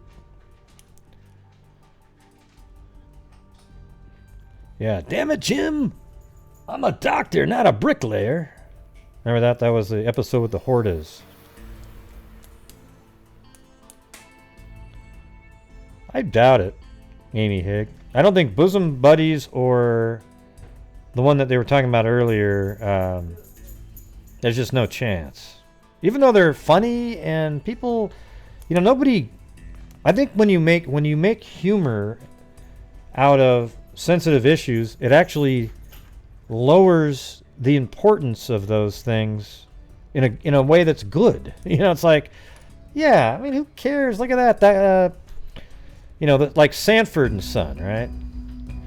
That show wouldn't make it on the air either, but why couldn't it make it on the air? It was sort of the counter of, it showed the bias that people have. It was kind of funny and just, oh, I see. Yeah. Question of now the everything's night. too serious. Would Bosom Buddies be allowed on TV now? I think no way. Yeah, what was the one that you mentioned earlier?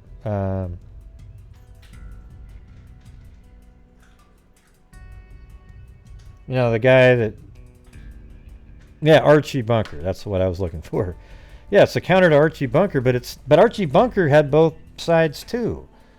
And it actually was a beneficial thing. You know what's crazy? You know that movie that was a long time ago called what was it? Soul Man. I actually thought it was interesting to watch because you saw all these different stupid... I mean, it was really over the top exaggerations of prejudice and so forth. But I think it had a good point, but it's just gotten creamed over the years. Okay? Absolutely creamed over the years. And I bet you C. Thomas Howell has to go, yeah, that was one of the worst. But it really wasn't. It really wasn't. But they turned it into something like that. Yeah, well, that was the part that made it, because he went to school. But that's, it's not exactly what that is, Jenny Penny. He wasn't doing it like, the old movie shit that they used to do out there. He was just doing that to try to get the scholarship, right? So they just turned it into an absolute hellhole of a movie. But when you watch it, it was funny at times, and it made you think of racial issues in a way that was like, yeah, that does kind of suck, So I don't know. I think it's weird how sometimes things get demonized when they don't need to be.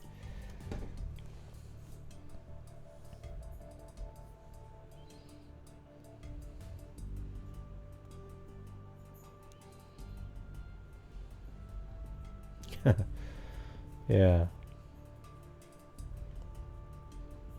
I'm not even sure you can find that on Netflix or anything. It's almost been erased. Even though it was on TV for years and years after that, because people liked it, and then it just got removed because somebody said, the PC police came forward at one point and probably brought it up. I understand some of the things that people would be offended by, but it was kind of an equal opportunity offensive movie. It wasn't one way.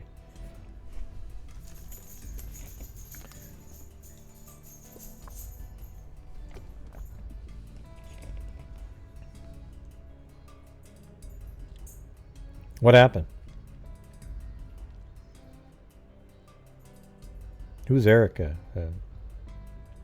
I didn't see anybody named Erica. Oh, right there. Erica Elliott, yeah.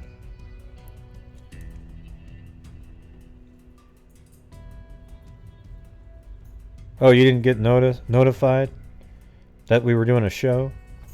Well, you have to go back and look into it at the beginning, because we covered a whole case at the beginning.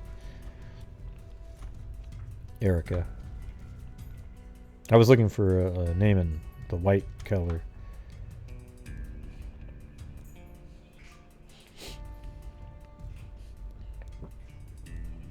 Yeah.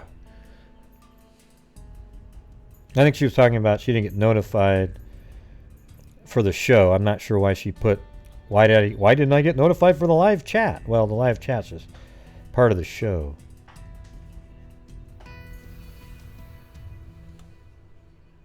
Yeah, I know. I know what she was saying. Yeah.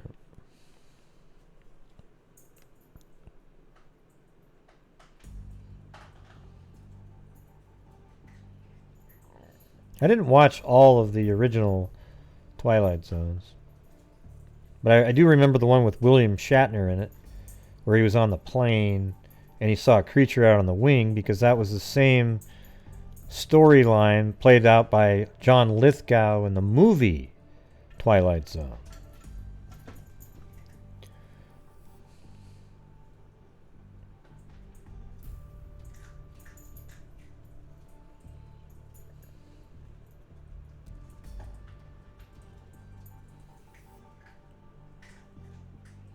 Yeah, that one's kind of creepy.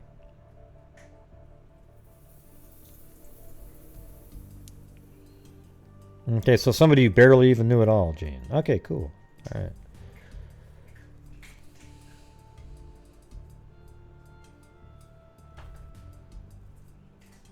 No, I don't remember Amazing Stories. Yeah, I remember Too Close for Comfort.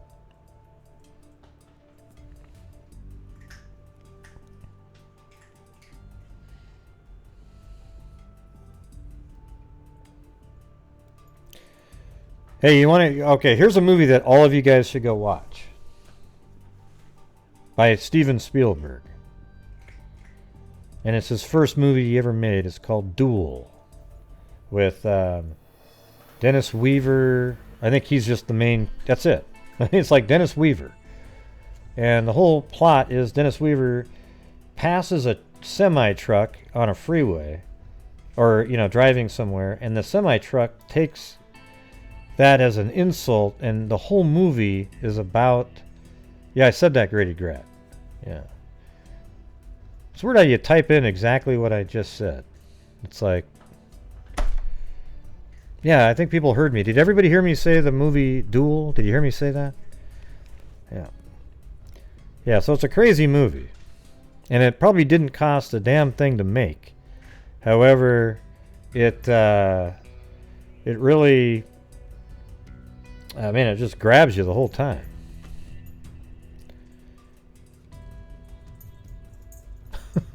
Okay, yeah.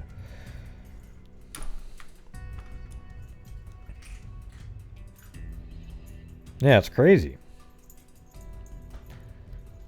It's just so has so much suspense in it, and it must not have cost hardly. I bet it costs like less than $1 million to make, if that. I mean, just think about all they did was just have a truck and Dennis Weaver and some special effects here and there, I guess. But oh, okay, you're asking. But I said Duel within a second after I even asked the question. Well, yes, Gray, that's just how fast I type in.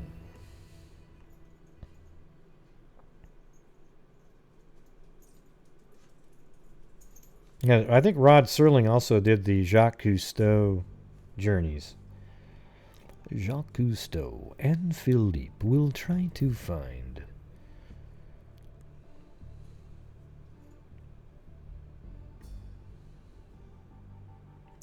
The Calypso was like an octopus without tentacles, having nowhere to go.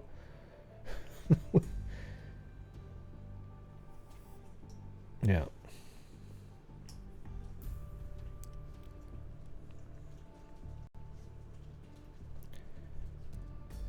Man, Erica, you got a lot of drama going on. It's easy stuff.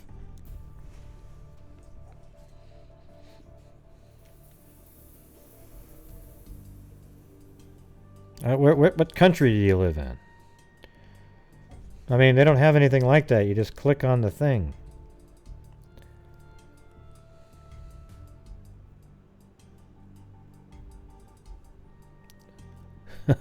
Oogla boogla, Claudia Neubauer. Oh, by the way, I do have my Girl Code mug tonight in honor of all of you.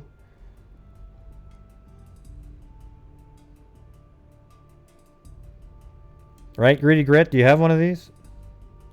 I think Gritty Gret needs one of these. A Girl Code mug. What do you think, Gritty Gret? Send me your address. I'll send you one of these.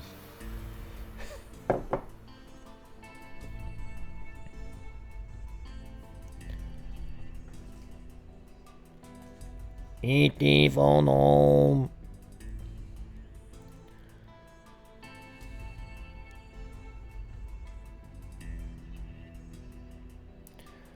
I know, it's weird how crazy. I keep getting notifications. Hey, send it out. And it's like something I ordered 2 weeks ago.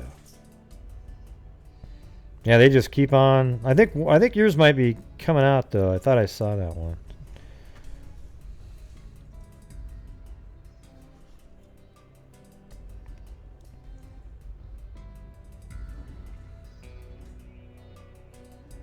You get that, Gritty Gret? You gotta send me your address for the Girl Code mug. I don't want the Girl Code one.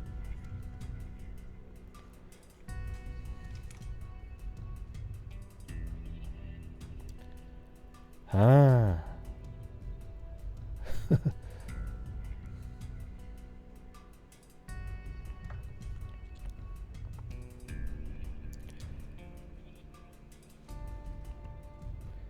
Just be for over 21.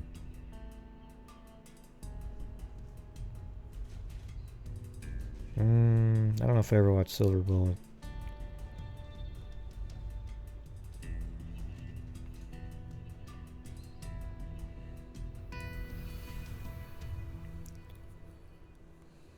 I guess she said goodnight, everybody, and just hit the button.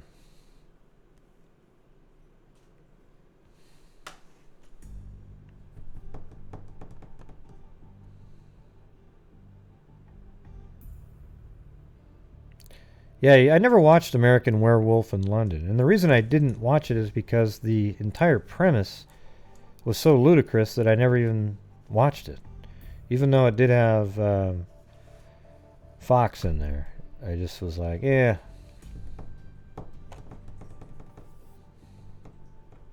I'm sure I saw a few scenes. Oh no, great, it's really good. Yeah, I've seen One Flew Over the Cuckoo's Nest. One Flew Over the Cuckoo's Nest. With Jack.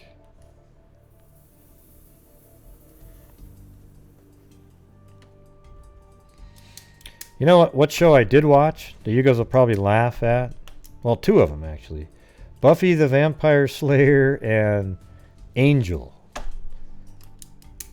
I thought those are awesome. And you know what's amazing? The guy that, the Angel, the guy that plays him, I can't remember his name. That guy never is in a shitty show.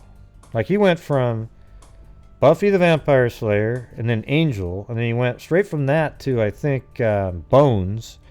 And now he's in the the show on CBS called SEAL Team. It's like he never picks a bad one. I think it's him. He's just a good actor, you know. He's kind of a similar character in everything he's in, but he does that part good. Well, I guess.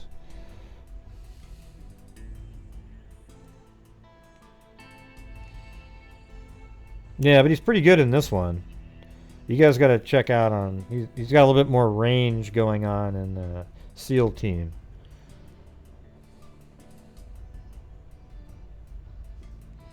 Yeah, I don't know if he's a great actor. I don't know if that's the right term. You know, like Clint Eastwood always plays the same part. Even in, let's see, Any Which Way But Loose. Even though it was kind of a comedy, he's still the same guy, you know? It's like...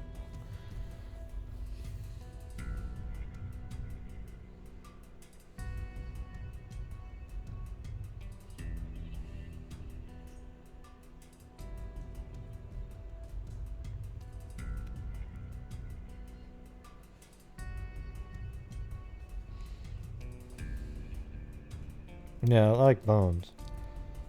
Oh, and by the way, the actress in Bones, she started being on that show, Animal Kingdom. I never finished watching this last season. I don't know how long that show's going to go. It has a pretty good cast.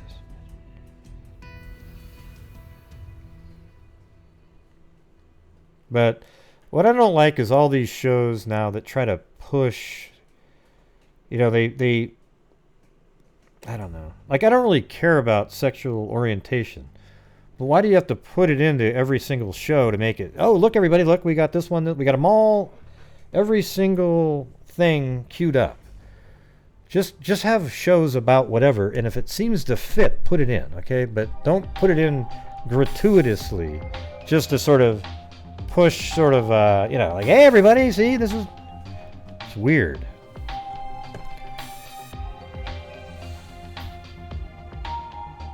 Wow. I had my husband buzz my hair today Wow, due look at to that. corona, smiling face with heart eyes, winking face, smiling face with heart eyes, quarantine. That's insane. Claudia Neubauer. Man, I mean, look at, I said the other day, I don't think there's ever going to be a woman during the coronavirus that's going to allow a man to cut their hair.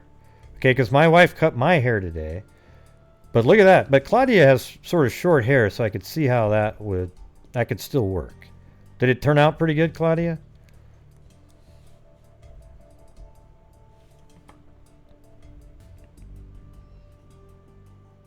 Yeah, I really don't care about... I'm not one of those people, you know, I don't even know what... Well, I guess I'm just a Republican, but I don't have the religious... hardcore aspect about it, like, oh my god, you gotta do the, you know, I don't really care what your sexual orientation is, okay? What I don't want is what I don't agree with is having all of the other ones that aren't the standard as some protected class of some sort. Okay? No, I mean, just live your life the way you want to live it, and that's fine. But you don't have to put it into every single show to show everybody how normal and accepted it is now. It's almost like they go out of their way to put stuff in there. It's just... I hope that's not offensive to anybody. I just think it's kind of weird that they do that.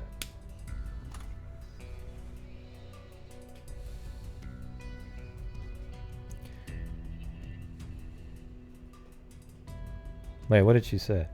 Sean Beecham, my fear, hostile, saw the incredible Hulk.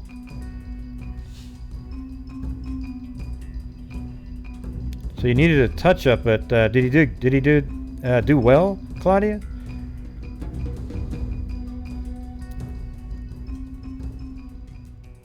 My fear. Right, there's more than that. Saw in the Incredible Hulk crown. I know what it's no called, evil monkey. Dozo. I just don't want to. There's way more letters than that, though. You're missing about 8.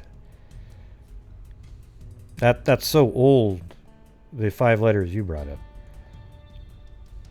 And within about 20 years, the letter P will be on there.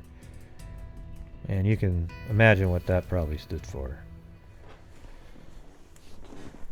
Let's see. No.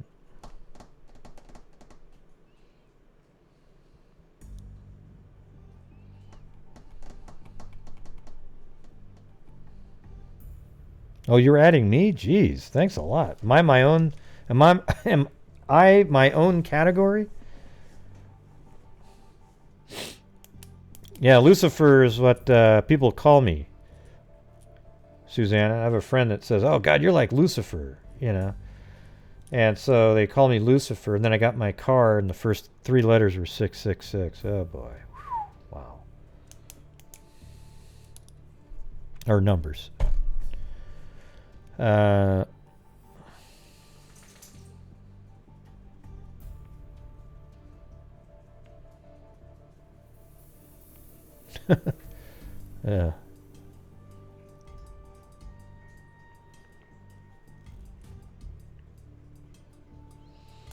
I don't like the new Lucifers that are on Netflix, though, because they did exactly what I was just talking about. They turned it into, okay, let's introduce every single thing that we can possibly do. They cuss gratuitously for no reason at all. They just throw out the... Same thing with Soul Survivor. You guys remember that with Kiefer Sutherland? It was a good show on TV. And then they got canceled, and then Netflix picked it up, and then every other word's the F word. It's like in the middle of a sentence. What are you going to have for lunch? An effing hamburger. Like, whoa. I mean, you know, we didn't need to, you know. Could you save it at least for a scene that you might need it? Well, Lucifer is a show, and Lucifer is living on Earth, and he's kind of a good guy, sort of struggles with what he really is, and, you know, then he falls in love with a human. And it's pretty interesting. But, well, I hope they do a little bit better, because that one sucked, the last one. But we did get to see what he looked like. So did his girlfriend.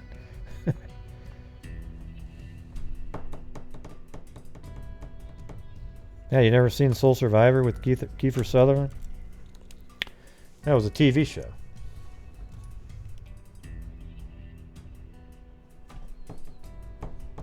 Oh yeah, I'm supposed to go like this the whole time. Yeah. Great, try to engage with your viewers. You know, you're not looking at the camera the whole time. Yeah, because I've got a monitor over here that I'm looking at. The one I'm looking at right, well, God, I got such a long delay here. Look at that. 1, 2, 3. Okay, there's that one, this one, and that one. 3 different monitors. And then a camera up here. Not 3 cameras if I said that. But anyways, I got 3 monitors, and I'm not just going to stare at this one right here. Because the show would be something like this. Yeah, So on the map, we're going to look at, hold on a second. Oh yeah, let me open this up. Yeah, so what we're going to do, it's ridiculous, okay? Now I get when you have a script and you have something you're reading, and a lot of these people actually have a script thing that actually rolls by so it looks like they're staring at the camera, but they're actually reading the script. Yeah, let me see if I can do it like that.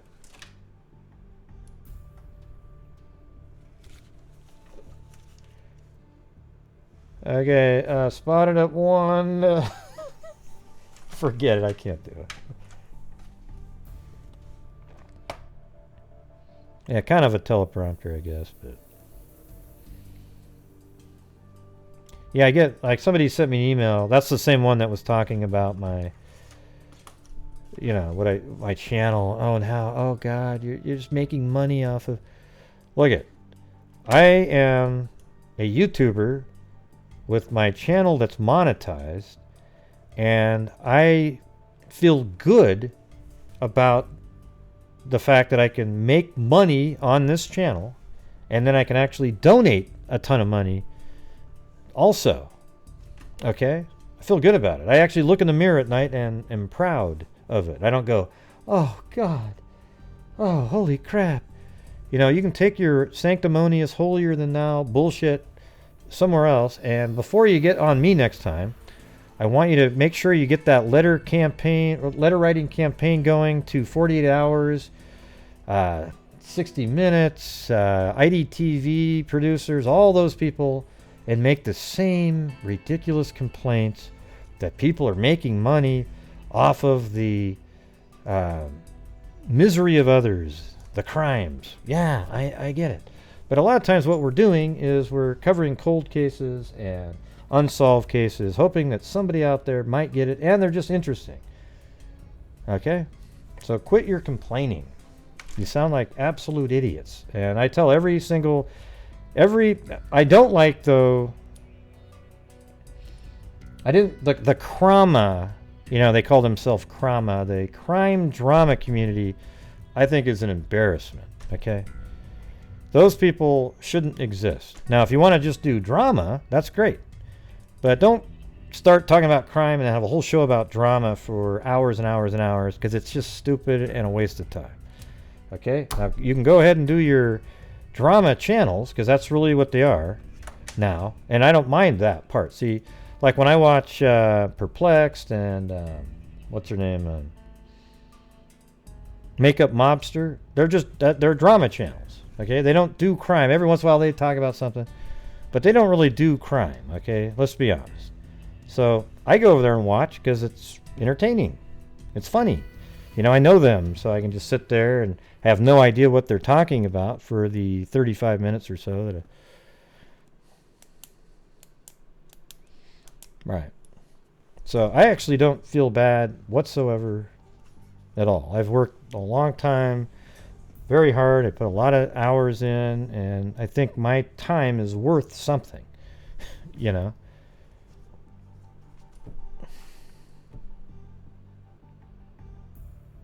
Yeah. You know, I wish it was easier to help families, but yeah, I mean, the whole goal is, you know, this case tonight was one that was solved, but I don't know, I just felt like it needed to be talked about. Once I read it, it was just freaking me out.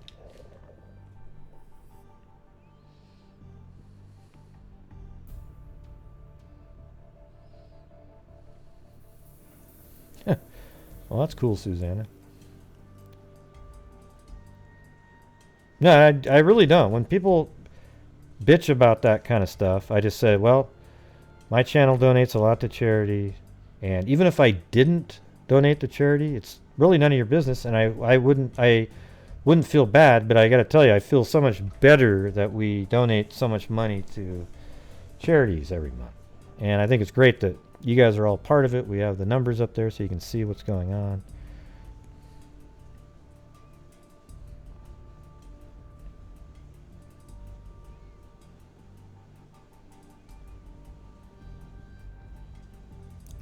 Who are you talking to, Laura? What are you talking about?